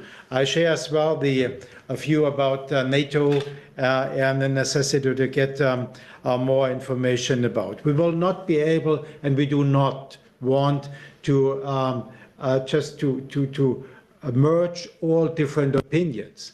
But what is on stake in this moment is that we have not developed our tools in keeping the free decision and the free information available for a lot of people. We see on the same side that there are several tools. First, I would talk about energy, but there are others as well, where you can influence very directly the situation in the country. And the situation, if I'm allowed, I wouldn't compare, but just to refer to Serbia and Bosnia-Herzegovina, I see that in Serbia there is a remarkable civic society move on. I do not want to comment on how it came and what should be done or what the directions are, but just to state this. I do not this in a broader way in Bosnia-Herzegovina. I would encourage to look on encouraging the civic society to going in and not only to outsource its opinion only in the groups of the ethnic homogeneous political position. It needs a preparedness to merge and to see that the challenge of development in terms of security is all the same. Harun Kacich, you referred to the situation and the polls about European Union integration in the Croat community, Bosnian Croat community, and Bosnia community. I would say if we would see in Republika Srpska a more real open information and not these sometimes closely referring to churches' ideas of having everything under control in media way, I would as well expect that we would have in Republika Srpska the similar figures, because it is not about avoiding, let me say, a move of one against the other. It's avoiding about instrumentalizing differences politically, and this is what we see and what we feel. I would not say there is an actual danger of a conflict, as I said, but in the long term, I have to see that we cannot continue as we are doing now. We have to be more active and to realize that there can develop a real security problem. Thank you. Thank you. Thank you very much, Mr. Schmidt. Thank you for your answer. And now I want to switch to ask Mr. Criscuolo that NATO increasingly speak about resilience not only in military terms but also in cognitive and social terms. And Mr. Haron also mentioned this kind of propaganda, polarization of the media, disinformation and manipulation of the population society. And my question is for you, how can democratic societies defend themselves against disinformation and this kind of manipulation while at the same time preserving democratic openness and freedom of expression? It is an absolutely important element. Of course, it is not NATO core business, but we work, of course, in cooperation with allies. Where is really Article 3. It's about being resilient, and this is where national responsibility is. I think, in the end, it's about really understanding the risk that we take. Risk that we take by not addressing, for example, the root cause of the problem. This comes with education. You can try to counter information on a regular basis, but you always be behind the curve. Because our adversaries, they have no rules of engagements. Why? We believe in the freedom of expression, we believe in democratic society, and therefore we will always rules of engagement, even in the use of tools. So we have rules of engagement, we use AI, principle of responsible use. We want to make sure that when we use artificial intelligence, that we can explain it, that we can have reassurance mechanisms, that we can be transparent to the public. Our adversaries, they don't play with these rules. So it comes really with preparing population, at school, with basic education, to understand the risk that they take. The second element is about providing them the tools. I mean, that's also a very important thing. Providing them the digital tools to be able also to discern what is this information, piece of information versus what is truth. And it's really not about going down and influencing what is not really in our space. There is an element of awareness also for society, and I think it links back to what our colleague said, critical infrastructures. I mean, we need to understand the risk that we take from a civil side perspective and what consequences this risk have in case of a war. I mean, it's really about even raising alert on what happens if you're going to do anything about it. What happens if our power grid has not been secure as it should. So it's really about raising the level of awareness, not only about the basic population, but also about our politicians and providing the tools. Access to the tools is very complex, as I said. We have to make sure that these tools are provided in a way which are transparent, open, and explainable. Thank you very much. Thank you. And now I want to switch to ex-Ambassador Yelowski. You often described this kind of simultaneity as a geopolitical vulnerability and a strategic opportunity for our Atlantic integration. In your view, we saw also the different maps that you show us. Can initiatives such as 3C initiative and greater participation of Western Balkan states in a UA institutional process compensate for the slow pace of enlargement, or does the region still risk drifting into deeper geopolitical uncertainty? First of all, can you hear me? Yeah. First of all, I would like to mention that power vacuum is not healthy. It's not good neither for Western Balkans, neither for European Union, neither for NATO.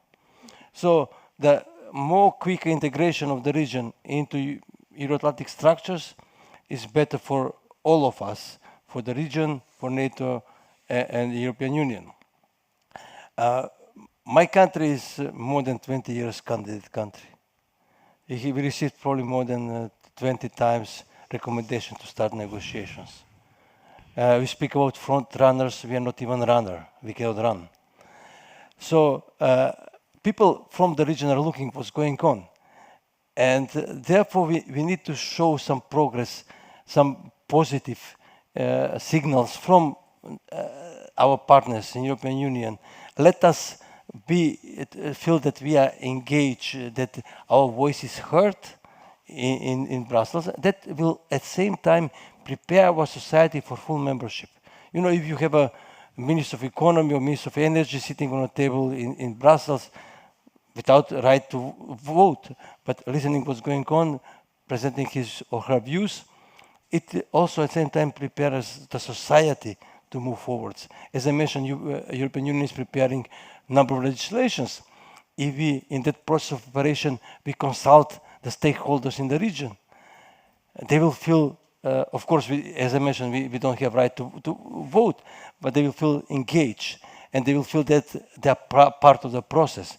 It will be very important strategic signal from our allies. You know, I believe that we as a region are also contributing quite a lot to the stability and security on the continent.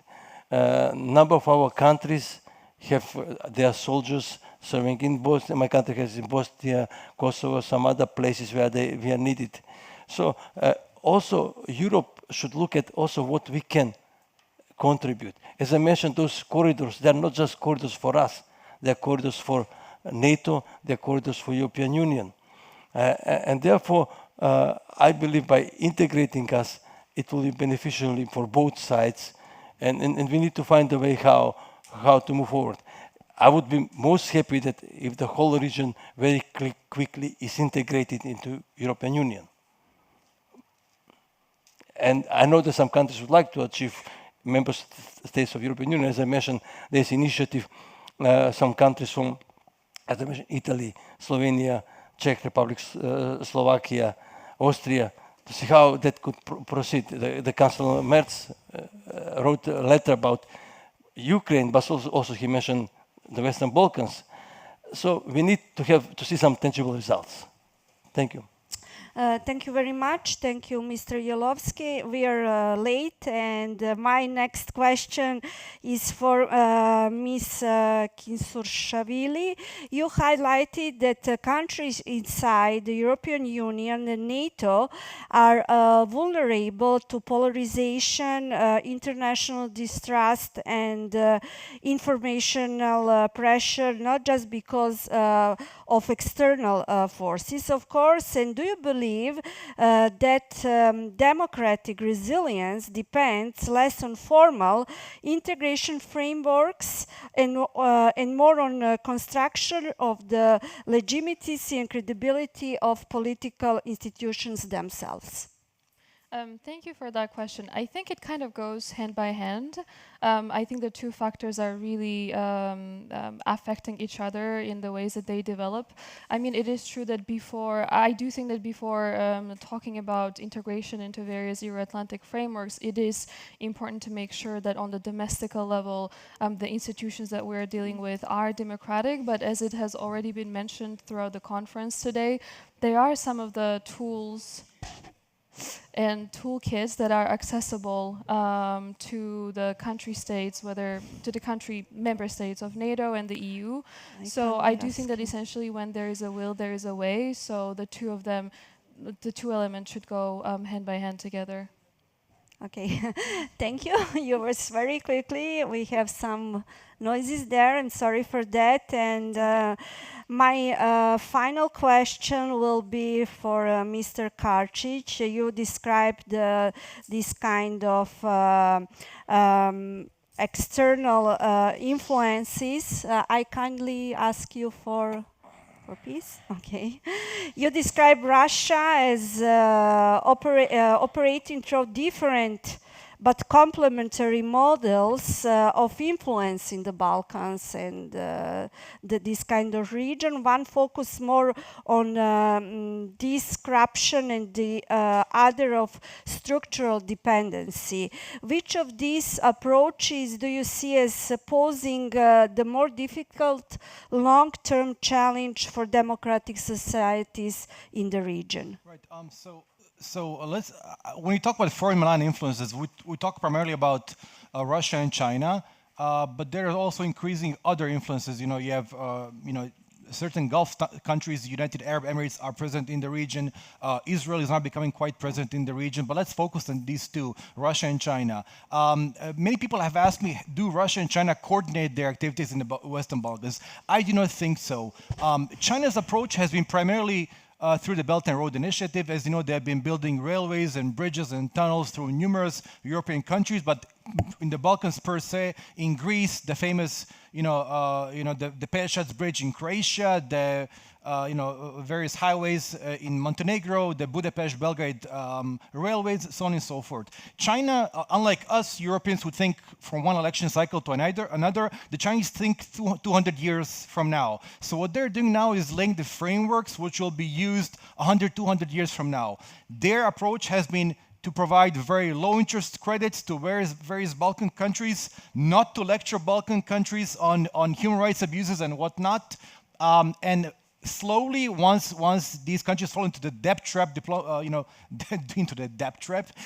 to slowly have this economic influence merge into political influence. We see that in the case of Bosnia, where China entered about 10 years ago, where only now do we see this economic influence merging, morphing into political influence. In what way? In the sense that Chinese military officials and ambassadors are now increasingly present in the Republic of Srpska at the January 9th celebrations, and so on and so forth.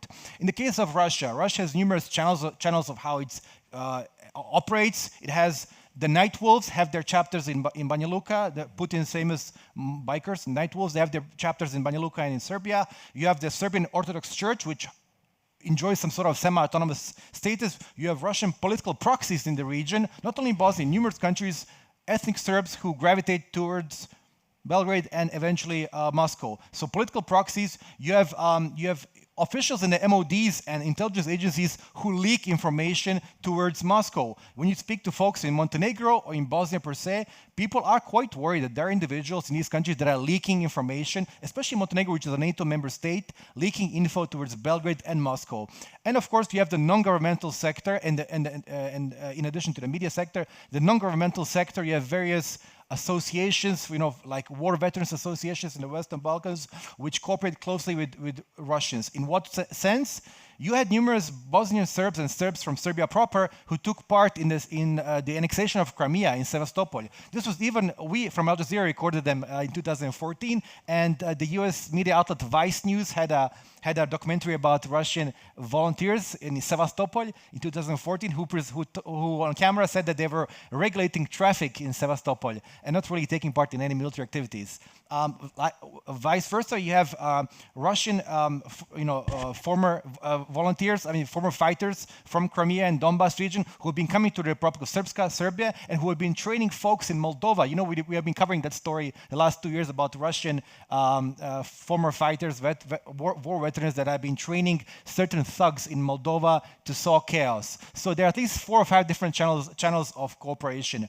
But I would look at both of them quite seriously. China has its own ambitions, Russia has its own, but both are maligned for the region. And of course, now you have the Israelis. We know recently how an Israeli private intelligence company, Black Cube, was heavily involved in helping Yanis Yansha come back to power. This is also another factor that we should be looking at. So that's pretty much in a nutshell. Thank you very much, Mr. Karancic. And unfortunately, we don't have the time for the questions from audience. As we conclude today's discussion, several important themes stand out. First, that democratic resilience can no longer be understood exclusively through traditional military or institutional frameworks. Second, today's discussion highlights that resilience ultimately depends not only on external alliances or security guarantees, but also on credibility of institution, public trust, media literacy, and the ability of democratic society to maintain cohesion under pressure. And finally, one of the clearest messages emerging, I think, from this panel is that the geopolitical competition increasingly unfolds in the cognitive domain through narratives, perception, information, ecosystem, and the manipulation of public trust. I would like in this way to sincerely thank all our speakers for sharing their expertise and thoughts with us today, and thank you for all of you to participating in this important conversation. Enjoy the next panel and the rest of the day. Thank you very much.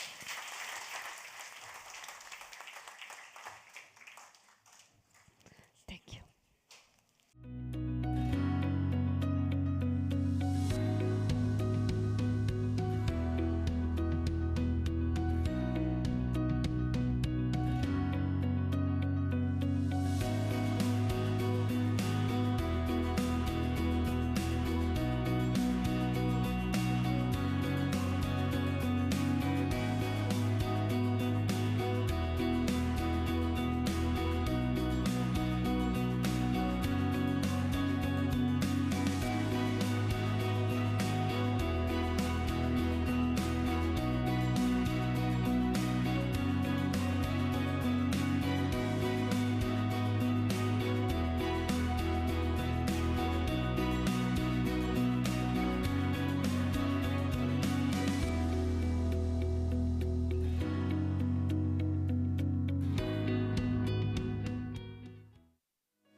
We have now immediately a video connection with Mrs. Valentina Superti from the General Director for Enlargement and Eastern Neighborhood in the Western Balkans.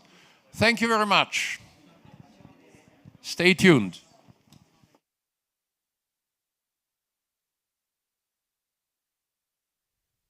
Good afternoon. Should I start?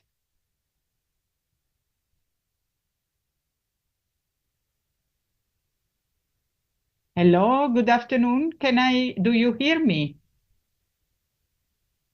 Yes.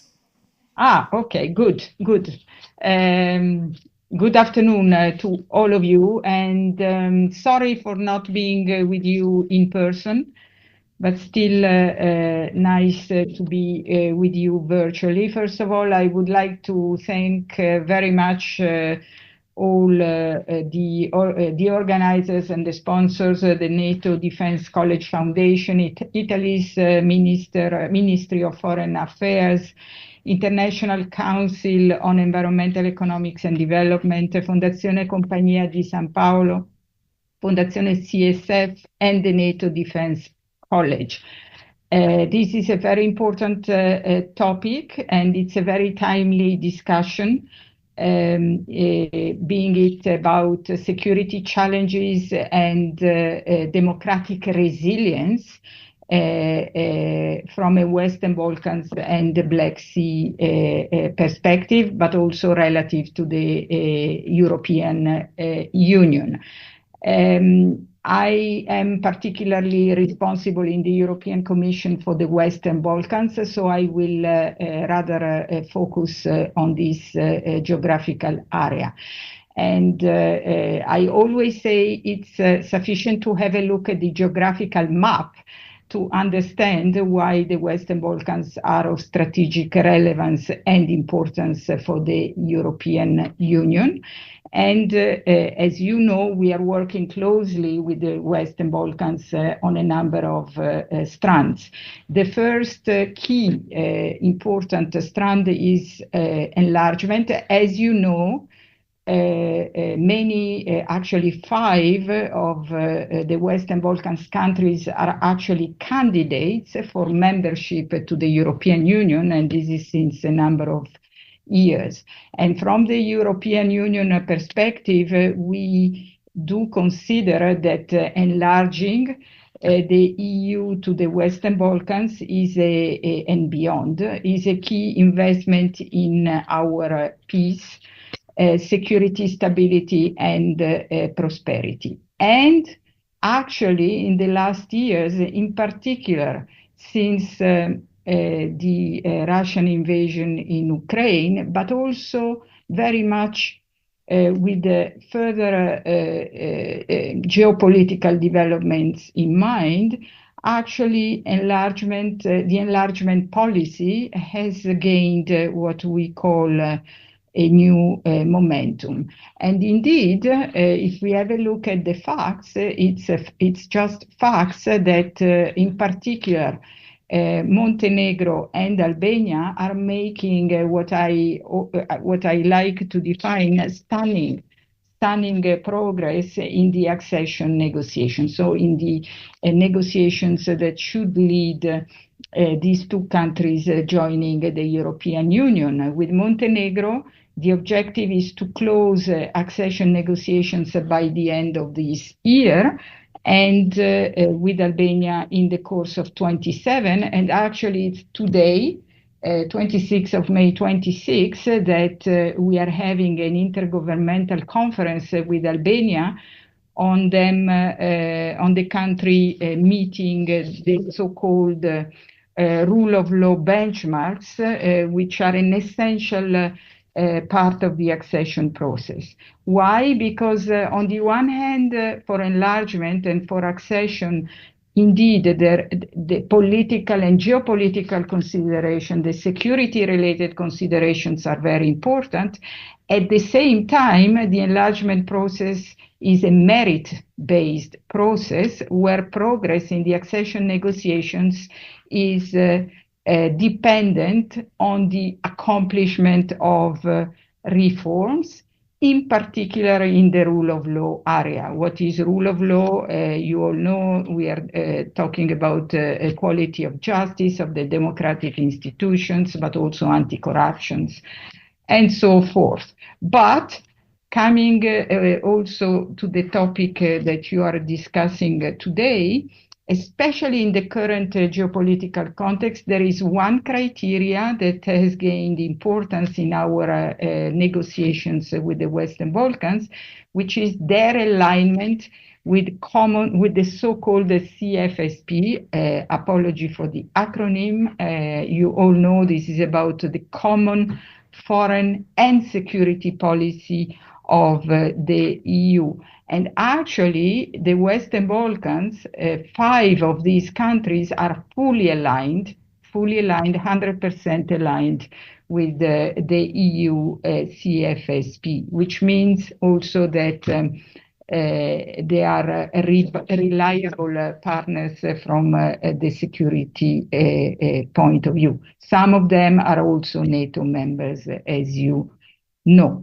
That being said, it may be counterintuitive to an extent, but the more we are progressing with the accession negotiations with the Western Balkans, the more we think and we assess that there are risks. One of these risks is about hybrid threats, which clearly pose an essential risk to democratic resilience. Hybrid threats is one important topic for consideration. The second one is about the so-called foreign information manipulation and interference, which poses a risk for the Western Balkans. Why? Because this manipulation and interference builds on what are, to an extent, structural vulnerabilities, sometimes fragile media markets, polarization in society, and sometimes a limited trust in institutions, which all these things all put together create an environment in which foreign interference and disinformation can operate. So with all this in mind, it's important for us to integrate our Western Balkan partners in the precisely common foreign and security policy, but also in the common security and defense policy to strengthen their resilience against foreign manipulation and hybrid threats. Also, we are, as you know, together with the External Action Service and the European Commission, we are working on security and defense partnerships, in particular with Albania and North Macedonia. Another important topic that we are working on to improve resilience in the Western Balkans is cybersecurity. So we are now cooperating since a couple of months with the EU agency, ENISA, in order to enhance the cyber resilience capacities of the Western Balkans, and progressively we are integrating the Western Balkans into the European Union cybersecurity framework. Also, for some of these partners, we are granting access to the so-called EU Cybersecurity Reserve, which is an instrument, it's a short-term instrument meant to support institutions when there is a cyber attack. And we know that there are cyber attacks. I could mention, for example, the case of Montenegro. Perhaps unfortunately, no surprise recently, but also Albania with Iran. And we are also working closely with the Western Balkans to align their cybersecurity legislation with that applicable in the European Union. In addition to all of this, we are also working with the Western Balkans for enhancing their regional cooperation, information sharing, and developing also their cybersecurity workforce, because it's also a matter of having the skills which are not always available in these countries. So all of this to say that on the one hand, we are mindful and keen to continue accession negotiations with all these countries. Doing accession negotiations also means aligning with all the EU acquis and having a track record in the EU acquis. But at the same time, we are working more closely with them on a number of topics. The tool is called gradual integration. So on certain topics that we consider particularly important, and certainly democratic resilience, media freedom, and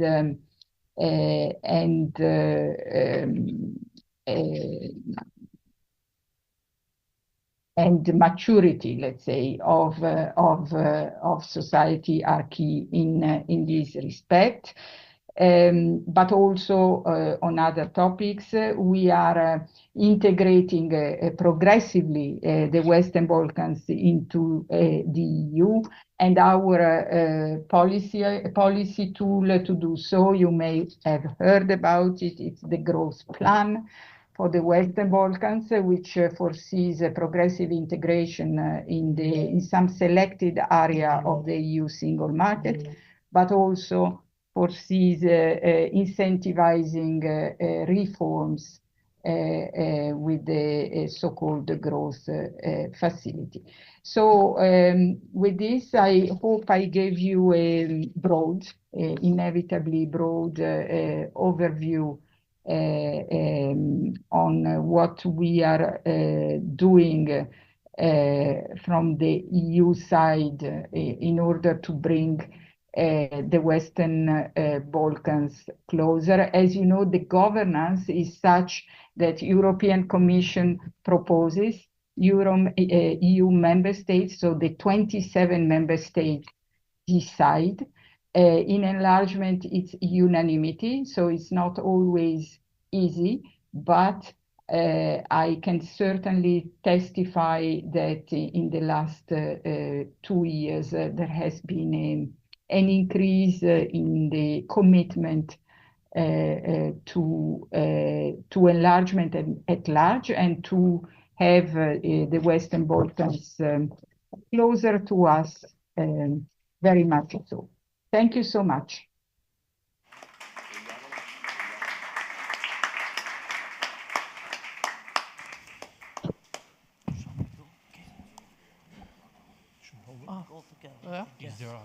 Okay, order. I think you're seated third, if I'm not mistaken. What do you yes, mean? third. Here. There? Okay. Yes. Dr. Solom. What do you want me? And you are here. On this one here. I'm the fourth. Yes. The fourth one. It's really strong. Pardon? The lights. Oh, Okay. Good afternoon, and welcome to the last but very interesting session of this event, in which we will focus on artificial intelligence and cognitive security, emerging risks and implications. I'm Dardan Koçani, I'm from Kosovo, and I work at the Global Initiative Against Transnational Organized Crime, a civil society organization based in Geneva, which we do research on organized crime and we support building resilience.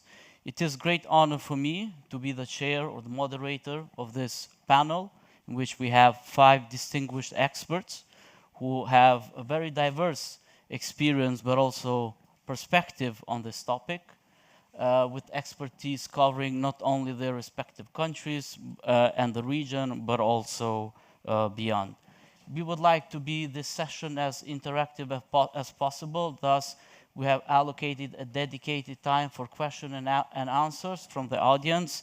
And in this regard, I would kindly ask the panelists to be cautious of the time that we have agreed, so we give the floor to the audience for questions. Without further ado, I would like now to give the floor to the first panelist, Mr. Eduardo Giglio, who is a partner in risk advisory and the defense, security, and justice industry leader for Deloitte in Italy. His background includes a career at New Scotland Yard, in which he collaborated with several EU agencies, and 13 years of senior advisory positions working with global organizations, including Bill and Melinda Gates Foundation, the UN, WHO, and multinationals within the energy and defense sector. Mr. Eduardo will speak today about strong and weak points in the EU's approach to cognitive security, particularly in the decision-making and technological domains. Eduardo? All right. Well, thank you very much for having me. I see I've got the timer there, so I'll keep it nice and snappy. So I just wanted to start by looking at the looking glass the opposite way around. So essentially starting off with Admiral Vandier's comment 6 days ago on Palantir, and stating that the reason why NATO's using Palantir is because there isn't a worthwhile European alternative. And if we couple that with Mario Draghi's now famous report on the lack of EU innovation, and you keep those in mind, those are the 2 initial points which I will weave my short speech on. And why is this important? Because everything that we do today is interconnected, like we heard from our previous panelists, but more so, we use the same tools, we use the same AI algorithms. And why is this important for the cognitive security, not just of Europe, but the West and the rest of the world? Because they all rely on a same architecture, and we largely ignore what that is. So AI, by definition, reverses to the mean, which means that we all rely to the majority. It goes back to the majority version of a particular topic. So if you look at like a bell curve, it will take the center points and then they'll leave outside the outliers. And from a strategic perspective, the outliers is where the gold is. There is also a lot of noise. There is also a lot of threats in the outliers, and standard deviation 3 for the engineers or STEM practitioners amongst us. But that's where the true strategic lesson lies. But more than that, it has implications on a defensive posture. We keep talking about AI being used, quite rightly, by aggressors, by threat actors, because it democratizes the technical capability and the ease with which to undertake attacks, but we seem sometimes to avoid the defensive aspect for it. And on that, perhaps, as we're talking about the Balkans, there are 2 specific incidents which are worth mentioning, which I think validate the point. The first was in Romania, and I'm just using my notes just to get the numbers accurate, but Romania between November and December 2024, if you remember, Georgescu went from a 1% polling to 23% polling in the presidential election in just 3 weeks. And the TikTok accounts, there were 25,000 linked TikTok accounts, of which 800 had been created in 2016 and lay dormant, the AI did not track it. It didn't flag it. The TikTok AI moderation platform did not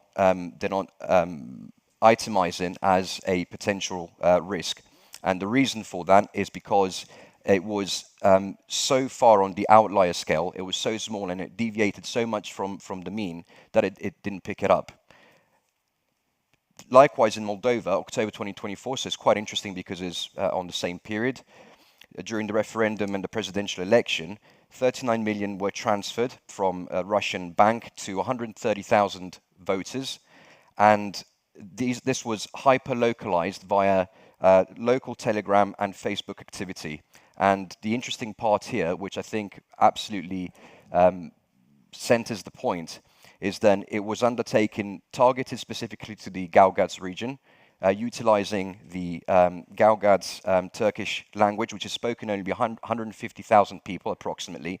So the LLM models on which the AI moderation was built upon was never trained for that. And because it was never trained for that, it was so far on the bell curve, it was so far as an outlier scale that it never picked it up as a threat. So that really underscores the fact that we're using tools that are mean seekers, so they revert to the mean, what sometimes is called as inverse intelligence. And you know, this is nothing new. This is just the same as the problem of being hosed by too much information. There are a number of well-known books that talk about it. The NATO review actually for 2024 actually spoke to this specific point on a paper which I can't see now, but here it is: the algorithmic invasion, how information warfare threatens NATO's eastern flank, and it actually highlighted it as an issue. Why is this important? Why did I mention the innovation aspect? You wonder, because we're using this tool automatically without looking at it strategically. That word coming from a consultant, we tend to overuse it, but it is strategic because we're not thinking ahead. We don't have a foresight. One of the reasons for it, which Draghi highlighted, is because in Europe we do not have an innovation strategy. We talk about strategy, we talk about research and development as if it were synonymous with innovation, but it's not. R&D is a tool, and it requires a strategy. There are a number of strategies we can pursue: moonshot innovation, disruptive innovation, sustainable innovation, basic research.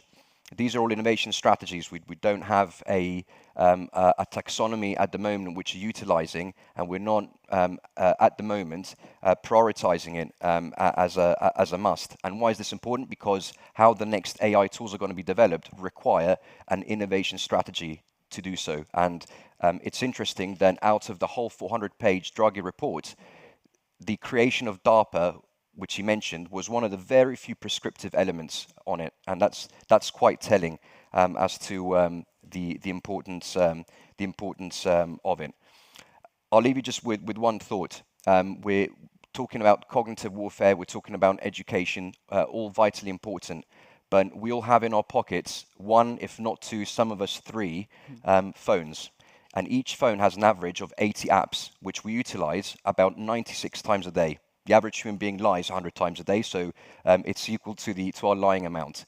That picks up your usage, when you use it, when you're most prone to be active during your cognitive process, when you become cognitively degraded, what type of apps that you use, etc., etc., etc. So I put it to you that in an era of where we're coming up to quantum or post-quantum encryption, where we have countries where they are gathering data now to then decrypt later. We have no idea what the level of encryption is on all these apps that we're using. It's probably one of the lowest hanging fruits that we could do to tackle it. So vital to look at strategy, vital to collaborate, but vital also to look at operational tactics and the actual tools that we can use to change and do something today to the roadmap for tomorrow. Thank you. Thank you, Eduardo. I must say that before coming to this event, I was not familiar with the word of cognitive security, and I believe that also in our region, even institutions, public sector in general, have very little understanding. But this event today in the morning session, but also your presentation was very informative. And I think that we need to do more to increase awareness about cognitive security, but also the vulnerabilities that you mentioned. We are very honored today that we have with us Dr. Solomon Pasi, who is the founding president of the Atlantic Club of Bulgaria and co-chairman of Hello Space. He has an extensive and highly diverse career with achievements, I would say, difficult to summarize in few sentences. He founded the Atlantic Club of Bulgaria and helped shape the country's path toward the NATO and the EU membership. As foreign minister, he oversaw Bulgaria's NATO accession and contributed to its EU integration. He also served on the UN Security Council and as OSCE chairman in office, supporting democratic reform, conflict resolution, and international security. Today, Dr. Solomon will present to us about Russian influence and strategic vulnerabilities in the Balkans, specifically the Bulgarian case. Well, thank you very much, Dardan, for this generous introduction. My wife is here, she will not believe you. Thank you, Ambassador Minuto Rizzo, and thank you, NATO Defense College Foundation, for this great and timely event. And thank you for your great team, your colleagues, Lorenza and her colleagues are responding to every email after 5 seconds, so this is fantastic. Thank you. Well, today, being in Rome, talking about cognitive security, I cannot help but mentioning Pope Leo, who just spoke about AI, and he said today that AI should be disarmed. He not only said this, but he signed an encyclic about this in this respect. This encyclic was signed a few days before. Which brings me back to my original profession, which is AI and Turing machines and computer sciences. And I would permit to interpret what the Pope said today. This is that we need regulations of AI. We cannot stop the AI, but we need regulations.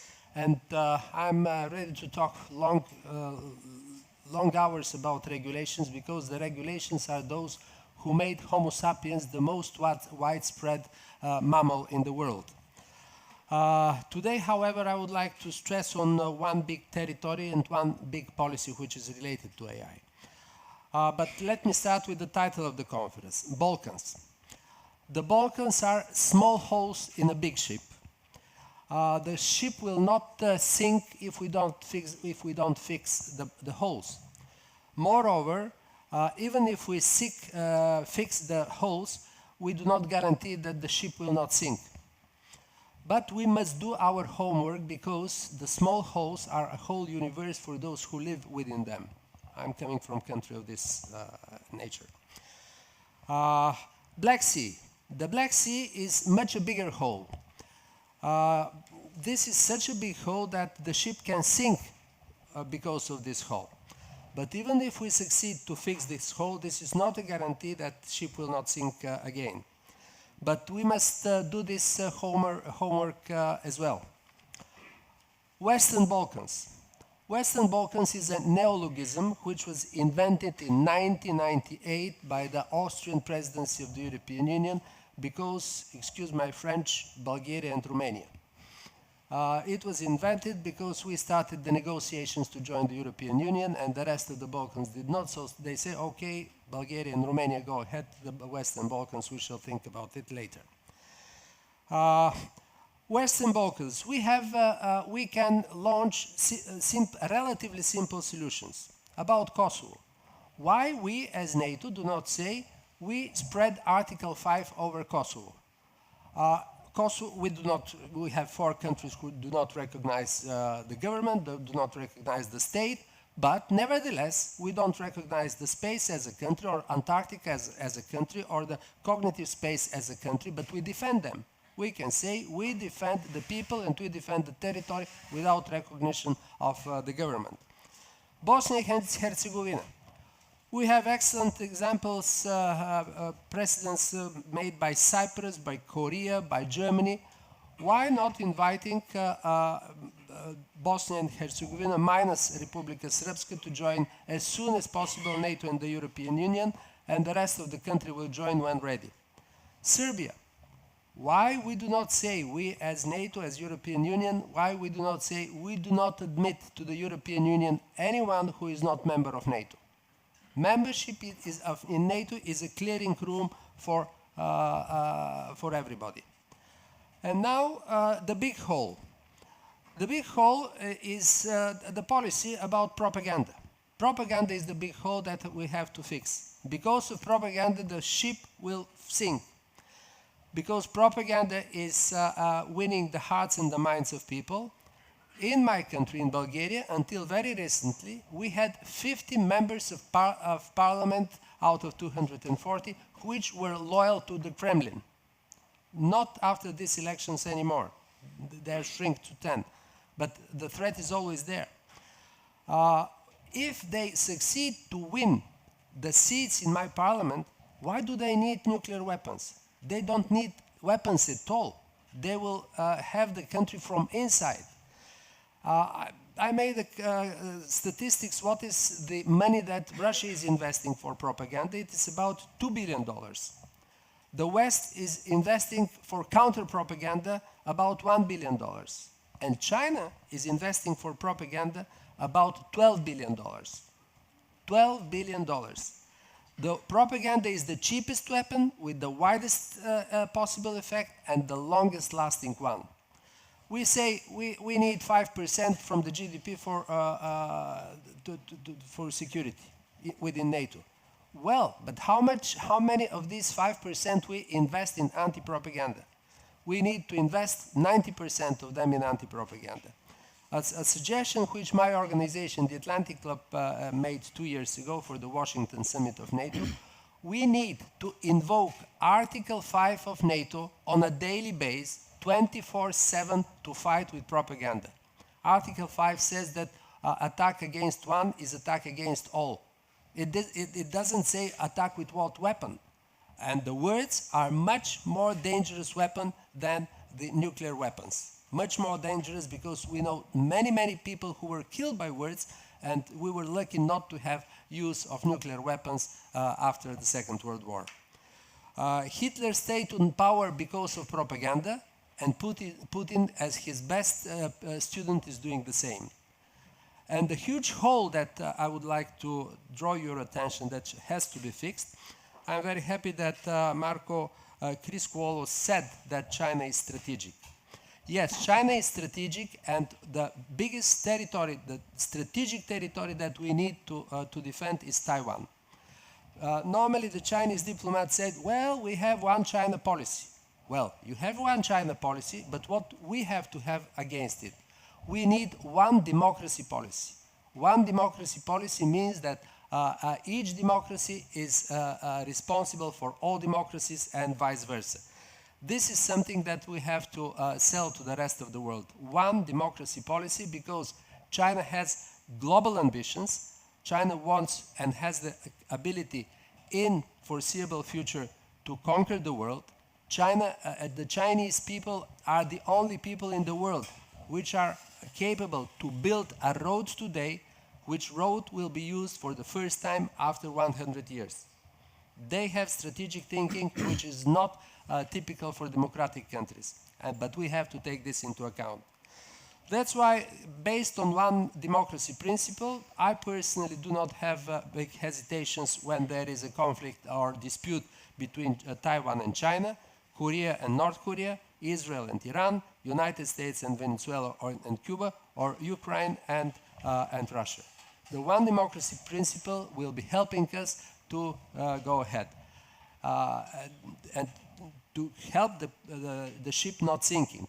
And finally, my last sentence, because talking of propaganda, we can go back to the origins of democracy, back to Socrates. Socrates was killed, was sentenced to death because he was pointing out the deficiencies of democracy. And unfortunately, it is the case that people who are trying to repair democracy are frequently killed by democracy.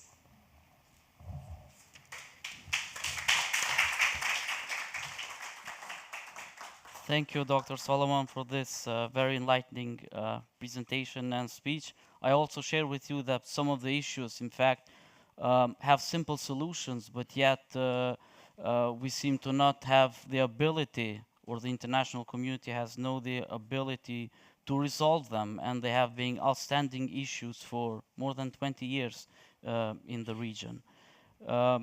Now, I would like to invite the third panelist, my neighbor from North Macedonia, Miroslav Savdovski. He's a senior analyst at the European Center of Excellence for Countering Hybrid Threats in Helsinki. In his capacity, he contributes to the work of the Community of Interest on Hybrid Influence and leads the center's analytical focus on the Western Balkans region.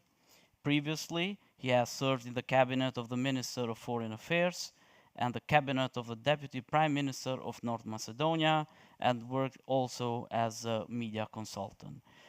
Today, Mr. Miroslav will speak on how hybrid threats are reshaping the Western Balkans. Thank you very much. I don't think there will be too much new thing said. Maybe it will be said in a different way. We had very fruitful discussion this morning with the young experts from the region, but also from all over the world, particularly on this subject. And I have some slides that I would like to show you just to try to depict what I would like to share and how we analyze the region of Western Balkans. I think that most of the conclusions that I'm going to say is going to can be also portrayed for the Black Sea region as well. So, well, we were constantly speaking about maps. Ambassador Yolevsky had some maps, so I said, why don't I have some? And even the Valentina Superti, she also said, if you would like to understand the Western Balkans, just look at the map. So let's look at the map. And if you see the map, you'll see that it was a long time ago when the Western Balkans was the periphery of EU. It's inside EU, it's in the heart of EU. And if you see the European Union and European Economic Union, it's surrounding the Western Balkans totally, which means that when you impose systems like EES, which is entry and exit system in European Union, you're not only addressing the communication of the region within the EU, but none of us from the Western Balkans can get out of our countries without stepping inside the EU. That gives a perspective of the citizens what their ambition is. And if you have some of the elements that I've put there, of course there are a lot of them. That is the 80% of export and 60% of import. 3 of them are already NATO countries. Madam Superti has mentioned that 5 have already completely aligned with EU common security foreign policy.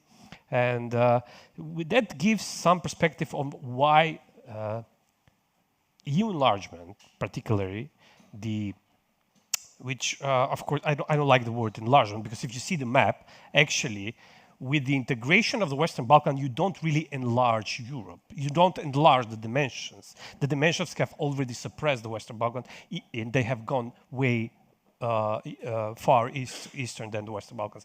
But this is a project of wrapping up the process that has already started. This is the completion of something which has started long ago, probably back in 2000, in the 2000s in Thessaloniki. Anyway, there's something which is constantly being tested by our polling in the region, and these are the 2 elements which easily create a notion of what's happening in the Western Balkans in the population. So on the left side, you have the big support for joining the EU by almost all countries. Only Serbia is under the 50% down on this map. But if you consider how serious the people from the Balkans think that EU is in terms of offering them membership, you see that aside Montenegro, even now Kosovo is below the threshold of 50%, and Albania is just a little bit above 50%. So this gives you a notion that EU has lost its trust and has lost its projection of political power. That, of course, is more a question to be analyzed by the geopolitical analysis and politics. But from our perspective, that's hybrid vulnerability because of the previous map that shows that these countries are pretty much connected with, already connected. And if you start the enlargement process discussion, you'll see that enlargement process is not the negotiation process. The enlargement process has started back in the early 2000s with the stabilization and association agreement. That gives these countries from the Western Balkans and from all of the countries are already being integrated into several different types of politics in the EU. That's why they're connected. And that's why the issue of European integration is the main issue where the narratives, hybrid narratives, collide. Now we have also discussed this. I'm just going to reiterate that hybrid threats are almost the same everywhere. These are threats that happen all over the world. The NATO Marco was saying that.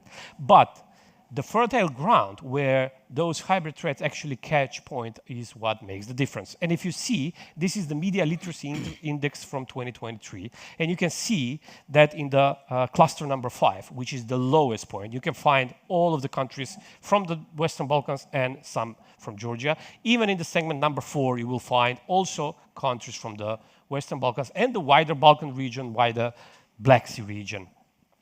Interestingly, you can see that the neighborhood of the Western Balkans and the Black Sea region is also not so much resilient and with a capacity to identify foreign manipulation, which creates problems within the Western Balkans as well when trying to counter foreign malign influence.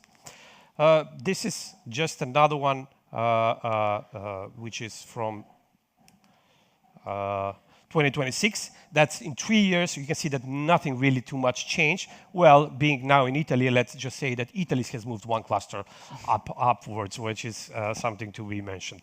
And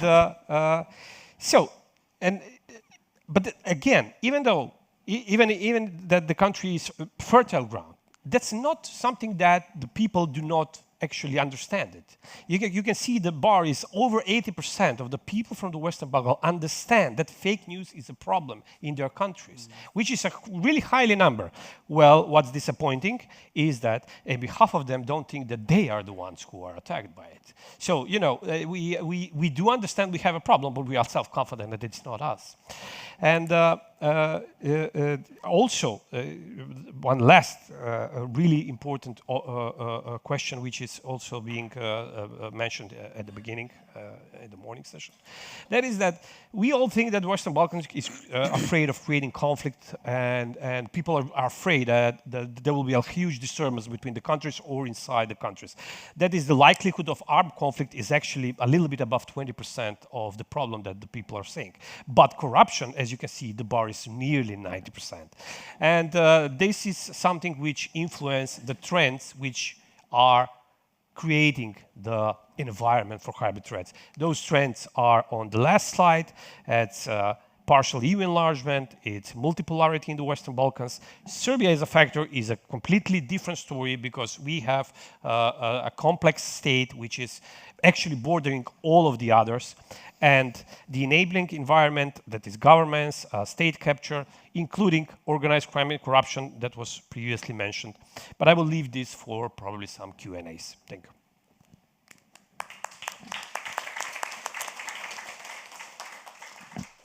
Thank you, Miroslav, for presenting some of the key survey results of perception of people in the Western Balkans related to the EU integrations, but not only, but also stressing the importance of media literacy, which we also discussed in the morning, and how the region is, because of low media literacy, but also other low levels of resiliency against other fields, makes them very vulnerable to manipulation and disinformation. And then this is directly connected with the theme that the next speaker will present. Today with us we have Katarina Klingova. She's a research lead on the Center for Democracy and Resilience at the GlobeSec Policy Institute, an international think tank based in Bratislava.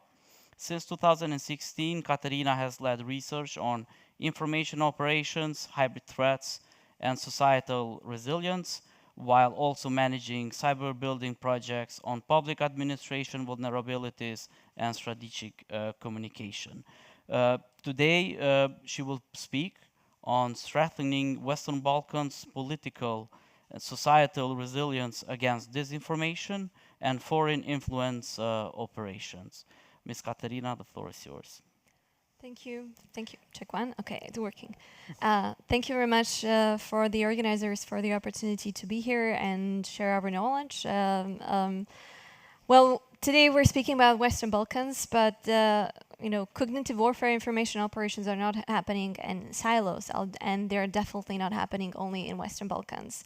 But looking, you know, zooming into the region, what we see is that the vulnerability to information operation and cognitive warfare in the Western Balkans is not just a problem of foreign malinfluence. It's a problem of the vulnerability of the ecosystem of the societies as such.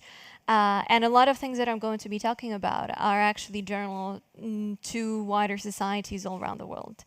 As it was mentioned in the previous panels, the problem with Western Balkan is the democratic backsliding that we've observed. It's a problem of distrust in institutions, problem of lack of interpersonal trust. There's a problem of democratic disillusionment. You know, all those promises that the democracy was supposed to deliver back in 90s, you know, they were never delivered, and people do not trust democratic processes because they keep on voting for populist politicians that promise them everything, but after the elections, the promises are never being delivered. And all this are being utilized by various malign actors to further spread disinformation, polarization within our societies. But what's increasingly problematic, the Kremlin, let's say, playbook is increasingly being used by our domestic actors, including political representatives. And that's not the case only in Western Balkan, but also wider societies. So how do we do that? I think that when it comes to the cognitive security and building resilience, first of all, we have to have a good situational awareness. And how do you do that? You need to do polling. In GlobeSec, since 2016, we've been conducting our own specific public opinion polls titled GlobeSec Trends. Because you have, you know, polling like Eurobarometer or NATO does their polling, and that kind of polling is very specific. But what they are not doing in case of our polling is that we poll specific conspiracy theories. We poll very specific disinformation narrative or narrative that we are seeing to be spread by pro-Kremlin or domestic political actors that are spreading disinformation and polarizing the societies even further. And that gives us an understanding of how vulnerable are our societies. Though we do not do polling in the Western Balkans on an annual basis, when we did that, we really found out that narratives, for example, that Russia is the sole defeater of fascism, and a lot of historical narratives are being extremely utilized, especially in Western Balkans and other wider region, to spread pro-Kremlin propaganda. For example, in 2020, 70% of respondents from Serbia believed that Russia is the sole defeater of fascism. In Montenegro, that was 60%. Bulgaria, 58%. You know, this soft power of Slavic brotherhood is another element that is being intensively utilized, not only in Western Balkan region, but, you know, wider Slavic countries, to spread that propaganda and cultural interconnectedness between the Russian society and the other societies. So, for example, 89% of Serbs thought that Russia is their traditional Slavic brother. In Montenegro, that was 70%. North Macedonia, 66%. Slovakia, 68%. Majority of the respondents in Bulgaria believe so. So you have this soft power elements, whether it's our lack of history or lack of talk about historical narratives and historical events that are actively being utilized against ourselves. And that's not just something that is, we've collected several years ago, but last year we've conducted public opinion polls in Moldova, and we found out that 44% of Moldovans think that NATO is an aggressive organization and a tool of the US control. 39% of Moldovans thought that the EU membership will threaten their traditional values and sovereignty. So all these things, if are not being, mapped out and not being properly addressed via, for example, strategic communication of national member state, of the respective countries, but also by the European Union, are being bullets in the hands of the Kremlin or various pro-Kremlin actors around the world. And this is not just about Russia, though we are mainly talking about Russia, but also from our public opinion polls, we see that China is utterly, it's not being perceived as a security threat, though very rightly a speaker in the previous panel, one of the speakers in the previous panels has addressed, that the strategies of the China is completely different from the strategic activities that Russia is doing. Yes, indeed. But what we have been seeing, for example, very intensively during the COVID-19 pandemic, the Chinese have utilized Russian ecosystems, meaning social media platforms, channels, in the Western Balkan region to spread their pro-Chinese narratives as, for example, that the COVID-19 pandemic didn't originate in China, that China was spread, happening more than United States or Ukraine in the region. What we are also increasingly seeing is that China is very much establishing Confucius Institutes all around the region, not only Western Balkan, but also in various Western countries, including different type of regions of the world, and is slowly buying up small regional media space in order to stifle and shape the policies, the debates about China, about Taiwan, and thus suppress the freedom of speech about certain policies. So we have an ongoing problem. What we need to know, first of all, is what is the state of play? How widespread is the impact of these information operations that various foreign malign but also domestic actors are spreading, and that have significant impact on our societies. And they do have significant impact on our societies because from our public opinion polls, we see that from 30 to 40% of population on average believes various conspiracy theories. And it can be, something crazy as, that there is a totalitarian world order trying to establish, there are secret societies in our societies trying to establish a totalitarian world order, or perceptions that NATO bases would mean automatic control of, automatic takeover of that particular country, depending on when they're stationed. So people believe various conspiracy theories, and unless we realize that, and unless we include that in our strategic communication, not anti-propaganda narratives, then we can start building that societal resilience and addressing those vulnerable societal groups that believe these specific narratives. Thank you very much, and I'll end my initial remarks here. Thank you, Katarina. Indeed, building resilience is a very important and key element. And in the past, the international community supported the Western Balkans first to build resiliency against corruption, then against crime, etc. And we are still struggling to have significant impact and reforce in this field. But building resilience against disinformation and foreign influence seems to be even more complex than other fields. And this is why the EU, NATO, but also Western countries in particular, they need to be more present in the area and support civil society organizations, independent media, academia, but also countries in building a whole society approach in building resilience. Now we are moving to the final, but not least presenter, Mr. Michele Empler, who is a PhD candidate at the University of Tuscia and vice coordinator at Algo Freedom Society.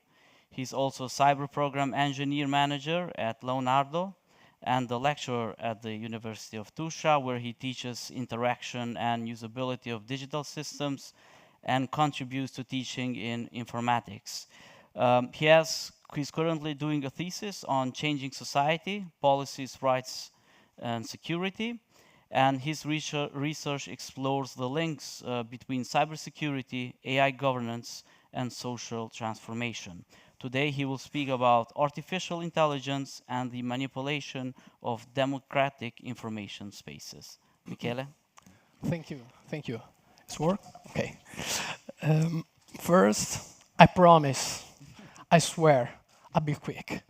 So I know it's late and I want to be fast. So I write some notes just to help me to drive in my mind and my work. Let me start where my research began. Sounds doesn't like short, but let me go. A few years ago, I set out to study something that, at the first glance, has nothing to do with my this room. Actually, spoiler, it's not true. Migration, disinformation flowing from the Sahel to Europe. The way human smuggler and their proxies sell impossible journeys to people, to vulnerable young people in the West Africa. So I built a toolkit for this work, a Python crawler, multilingual keyword dictionaries, geolocated access through VPN to network analysis. The point was to map Pascal, who was saying what the whom and how those messages traveled across platforms. And in doing this, I noticed something I did not expect. The smugglers were not just using language. They were using a kind of code, a mix of emoticon, dialect, and Arabian slang. So you must think there is another way to try to hide a message through this particular social, and it can be used to bypass the systems, the security systems, and it can be very, very powerful. It can be a new way to the cryptography. You must keep in your mind that the cryptography, the evolution of cryptography is a complex system, algorithmic system.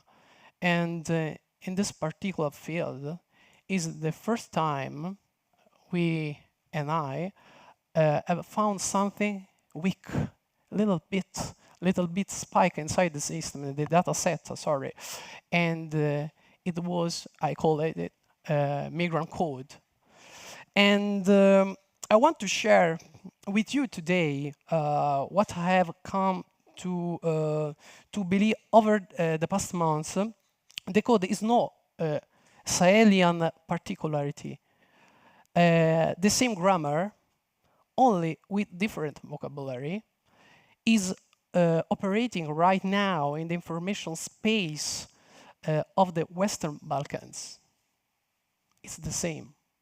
And they know they know it can be used for every kind, every systems to bypass our security system. Even artificial intelligence can be understand there. Just because it's simple emoji and smile, hurt, I don't know, both, but together it can be a new kind of code. And why I'm here? I'm here because I use this code for the backend. And I wanna play with you, just a joke. And let me give you a case. You know the Romania election, no? In 2024. The Constitutional Court annulled the presidential vote after a virtual no candidate. Georgescu took 22% at the first round. How? To regulate 25,000 TikTok accounts and use it together Telegram channel to change the mind of people. You must know when you are looking for something in the internet, and when you look something about information, news inside the internet journal, you are inside actually in an echo chamber, and if you think yes, you find yes. If you think no, you find no. But this is the point. If the new way to understand artificial intelligence put us in a next future, you know, the most part of people think the artificial intelligence is just a chatbot, I don't know, like a ChatGPT, Anthropic, Claude, Gemini, you know? But you must think, actually, there is another sea, more deeper. I talk about agent. And if in the next future, in Romanian election, we put one agent for each person, and put this agent that have an history, have a biography, that have friends, chat every day, the system can't catch it. And if this particular agent was inside our echo chamber, it can be used to change our mind, to change the echo chamber. Good. So, time is left. It's late. Okay? Thank you so much. Thank you so much for your attention. Grazie. Thank you, Michele. We recently did research on smuggling with migrants in the Balkans, and we found your work very useful. In particular, this is very important for the Balkans, but also in Italy, as we have issues with irregular migrants passing through the region. And with this, we concluded the part of the presentations by panelists, and now we have around 10 minutes for the audience and participants to ask questions to the panelists, but also feel free to make your intervention or to have any comments related to this session. So please raise your hand and introduce yourself. Do we have any questions from the audience? Maybe also something that was not addressed in the previous session and you want to comment, or? Yes. Thank you, most kind. I'm the director of the NATO Defense College Foundation. I have a question for the participants, which is apparently a bit more general. We are now in a political environment which is quite tricky. Some of our major friends is cutting funds exactly on, anti-propaganda efforts. Now, one question is money, which of course is difficult to answer. You are not in the financial ministries. But the other is, what are the possible technological solutions to compensate for this lower amount of people and money? Because we have this, which is ongoing, and of course our adversaries, well, they don't sleep. They have the people, they have the money, probably less because they are in a war economy, which is, well, small fry for our funds, but, if there are cuts, there are cuts. Thank you very much. So, which from the panelists would like to? Yes, Dr. Solomon? I'll be happy to address this indeed very important question. I mentioned in my presentation that we, as NATO, need to invoke Article 5 on a 24/7 basis, permanently against propaganda. Well, if not all of the allies agree with that, we can do this under the umbrella of the European Union at least. It is the same. To fight propaganda, whether under the umbrella of NATO, whether under the umbrella of the European Union, but we need a collective effort with a collective frame on how to do this. And I will quote something that we recently, my wife and I had a project in Taiwan, and we're returning from there recently, and we learned something very interesting. In NATO, I was told, I haven't double-checked this fact, so don't consider this as a fake news, but I was told by a NATO official, he told me, every 3 months we're producing a booklet saying what are the manipulations, what are the fake news about NATO, what are the FIMI, etc., etc., etc. Every 3 months we have the booklet. Do you know what is the principle in Taiwan? Their principle is called 2-2-2. For each disinformation which comes from China, they need to respond within 2 hours. Within 2 hours, not after 3 months. Within 2 hours, they need to put 2 pictures, because the pictures is the one which is impressing the audience. And the title should be not more than 20 letters in order to read it fast. And the whole text should not be more than 200 letters in order to catch the audience. 2-2-2. This is the Taiwanese principle, and not 3 months as we do this with NATO. We had also a suggestion which popped up some 10 years ago, which we tried to share with the European Union because we saw what were the tendencies for relations between Washington and Brussels. What was our suggestion? Well, we have something like 200 embassies all over the world. Why we do not open 50 specialized embassies in the 50 of the United States?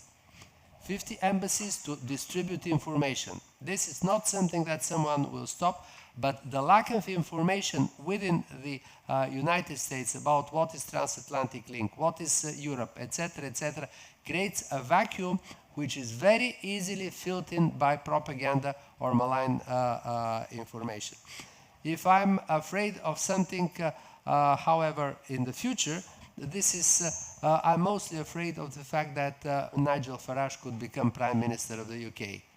He is the person who engineered Brexit, and if such person becomes a leader of one of our strongest allies in the European, on the European continent, I don't think that we're on the right track. Thank you, Dr. Solomon. I see that we have also another participant.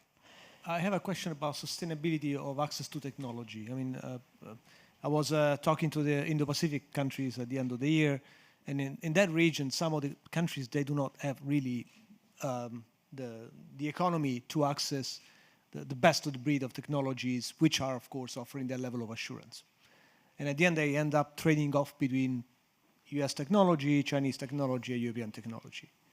What is the right balance, and how to make sure that we get access to technology, we don't renounce to it, but at the same time, we get to that level of assurance which manage to contain the risk within acceptable boundaries. I know it's a difficult one, but... I'm happy to take that one. Eduardo, yes, So, please. it was actually going to be one of my questions to you when you spoke, because you mentioned about choke points, right? That was you intimated that with TSCM, Taiwan, I'm imagining, and the 95% or sometimes 97% semiconductor monopoly they have there. One answer: COTS and dual-use technology, commercial off-the-shelf technology, and dual use. I think the current conflicts that we've seen, Ukraine on one side from the West, and then Iran has showed that asymmetric frugal innovation actually delivers a hell of a punch. So you don't actually need for an initial effect the level of technology, a la Palante style, etc., which many countries can't simply afford. That's one way. Of course, not sustainable in the long term, of course, because you need to then sustain warfare and you need technology. But another thing that model that Ukraine has showed us is you can offer. There are some very valuable assets that you can offer technology companies in exchange for technology. And again, Palante was perfect example. They gave it for free in exchange for battle-tested data, which is absolutely pure gold.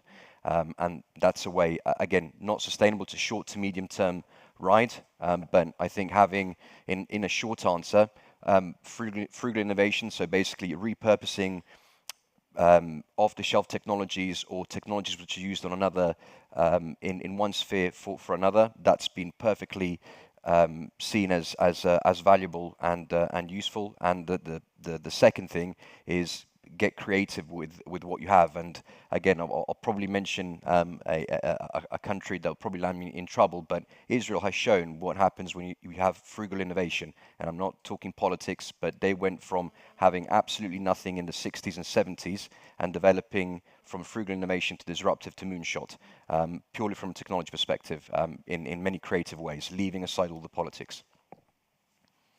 Thank you. Any other question from participants? Yes, we have one more. Well, my name is Ciro Maddaloni and I write for Giornale Diplomatico. I don't have actually a question, I have a consideration here. We talk every day, every minute about artificial intelligence, and we forget about talking about natural stupidity. The natural stupidity is the one that brings somebody like Putin to make what he's doing now, to spend 100 million to send a rocket on a garage in Kiev. And the real problem I see today is not about, let's say, what is the cyber threat or the artificial intelligence or the propaganda, but the lack of awareness in the people. People are not informed. People are not informed at all. They just get what is given to them by the people that give them the information. Now, we have the television, we have the school, we have the media, we have everything. Why don't we simply dedicate 1 hour a day, half an hour a day to inform the people? When the people, and I'm talking about politicians, people that are high-ranking in Italy, that it says that Putin had this reason to do what he did in Donbass. Which are these reasons? What are we talking about? Or NATO was a threat for Russia. Where, when, what? How did it happen? People that says that the Russians are fighting with the United States. This was 4 years discussion about. And then the United States retreated with Trump, clearly. Now, with whom is fighting now Russia and Putin? Why don't we tell this a simple statement to the people? Why don't we try to make awareness to the people? That is my point. Thank you, sir, for your intervention. Yes? Yes. No.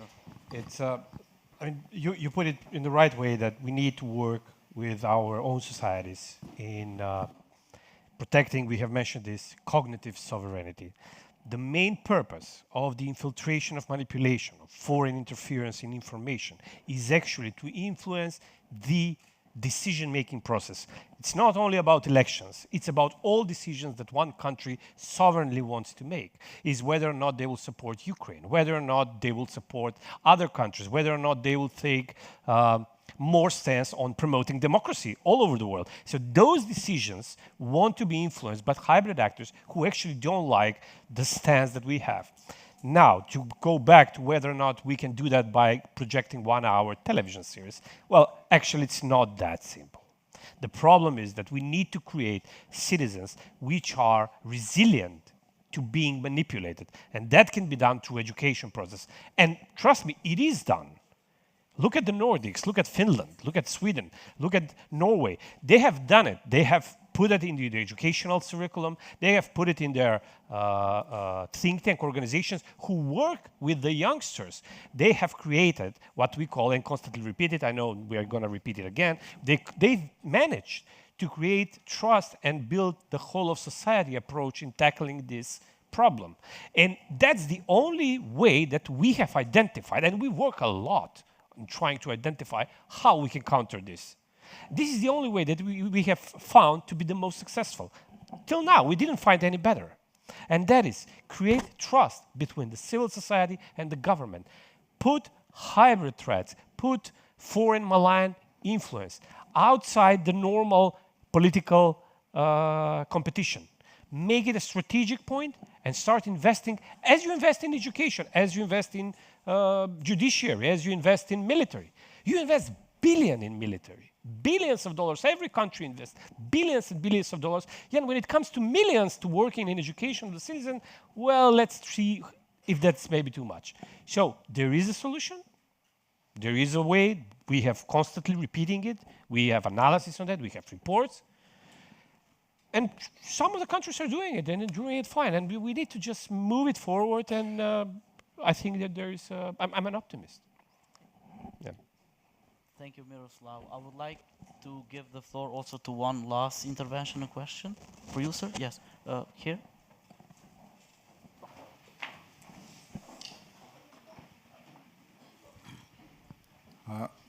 Can you hear me? Okay. My name is Tullio Morganti. I was a consultant for Central and Eastern Europe for different organizations. So I've seen the different approaches of information sharing with partners from the UN, from the EU, from the World Bank viewpoints. So for 30 more years, I've been doing this type of work. I define myself a child of the Cold War. I was born when the Cold War started. And since I have a very strong memory, and I remember very well how were things going in the 50s, in the 60s, I noticed that here, what we have, we can discuss endlessly about disinformation and other things. But what we are missing is the contents of our civilization, the values of our societies. There is no room given to values and principles in our information systems today. So anybody can say whatever passes through his or her brain. And that is why we have this disarray, this confusion of what is right, what is true, what is wrong, what is false. Nobody can, I don't think it's right to spread the message of what is right or wrong, but at least what it is true, yes. My biggest amusement in the last months is to listen to the different type of news that we receive from the TV and to spot what is false, what is manipulated, what is twisted as a reality, from domestic affairs to international affairs. The effort that our countries should do and our organizations should do is to strengthen the concept of values and of truth. Now, of course, anybody can manipulate truth, but it is also true that there is a basis of truth in whatever we see and whatever we perceive. Thank you. Thank you, sir, for your intervention. I think that this was the perfect remark to end this session. I would like to thank all the panelists for the intervention, but also the audience for their active participation. With this, we conclude this session, and we will continue with the last and final remarks with the conclusion of the session. Thank you.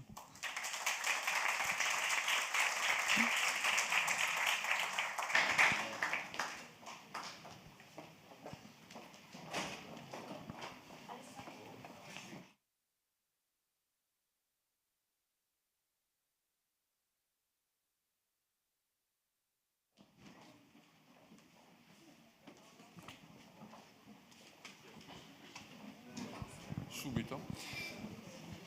We have now the concluding remarks made by a representative of the Foreign Affairs Ministry, Luigi Paoli Puccetti. Unfortunately, Thomas Botzius could not come because he's still engaged in a meeting at the Prime Minister's office.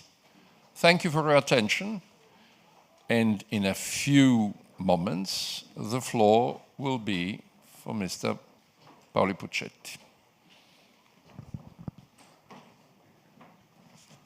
Abracadabra.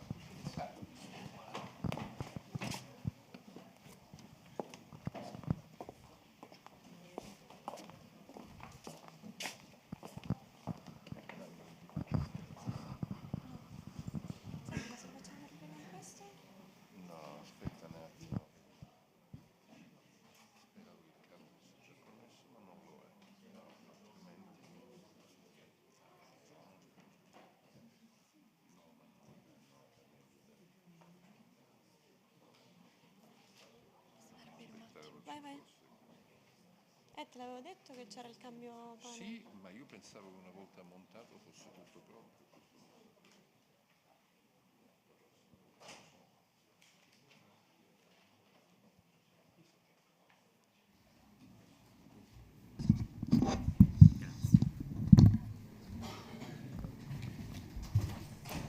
Thank you very much, Director Politi. Can you hear me? Yes, and sorry for the slight change of program. Dear Ambassador Minuto Rizzo, distinguished guests, and ladies and gentlemen, allow me to convey, first of all, the sincere apologies and warm regards of Consul Thomas Bozio, who was due to unforeseen working circumstances, was not able to join us today.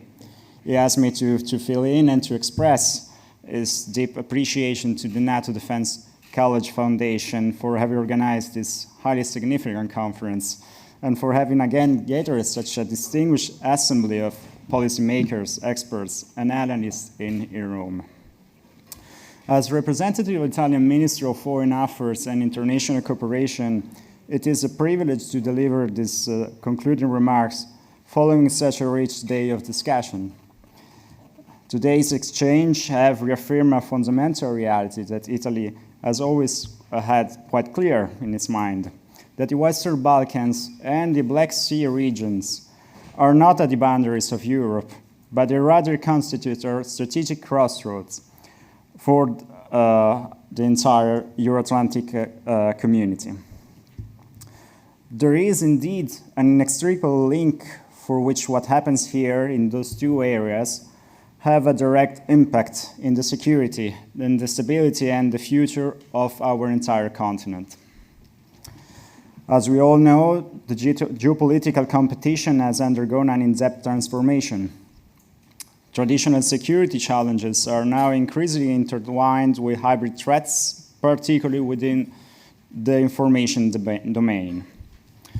In the Western Balkans, institutional vulnerabilities, public trusts, and fragile information ecosystems are being systematically exploited by external actors that seek to hinder the region's Euro-Atlantic integration by exacerbating polarization and undermining democratic institutions.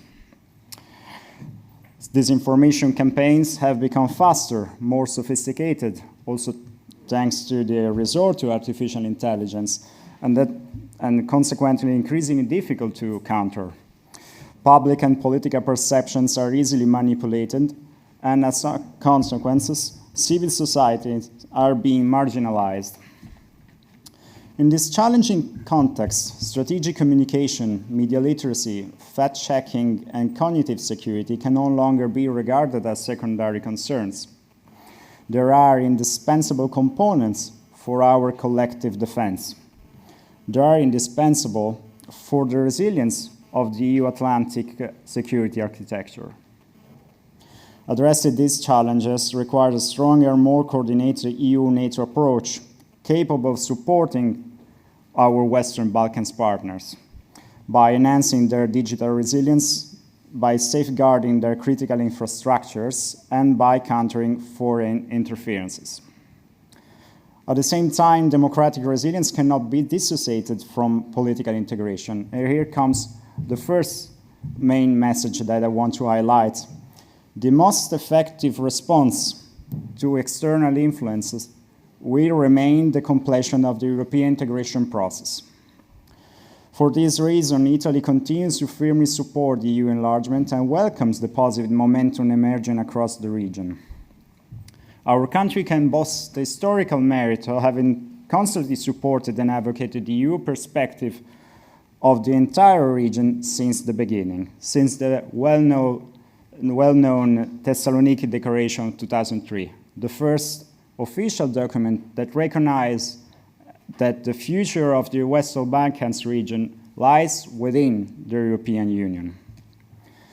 And here comes the second message I want to highlight, that an incomplete European integration represents a vulnerability that our community can no longer afford. The European integration is a project that will involve all the entire Western Balkans regions, all our partners, and not just few of them. This is a key message that we as Italy have always conveyed in every kind of opportunity. As we conclude this intense and fruitful day of work, we want to reaffirm as Italy our unwavering support and commitment to the stability and common prosperity of the region and of the entire European Union. By investing in democratic resilience and cognitive security, we are not only supporting our partners, but we are also safeguarding and investing in our shared European future. I want to thank you again, and thank Ambassador Minuto Rizzo and all the organizers and all the participants for your invaluable contributions today. Thank you very much.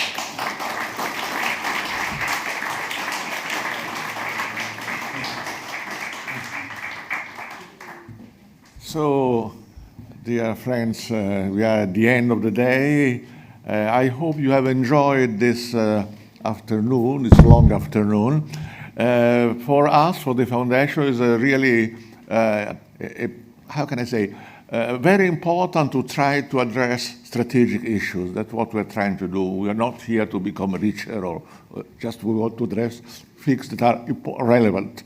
And the Western Balkans are not on the first pages of the newspapers today, because there are Iran, etc. You know, I don't have to go into detail. But of course, it remains an important strategic issue. And it is a region we saw from the map that was showed by a speaker before, the speaker from Helsinki, I think.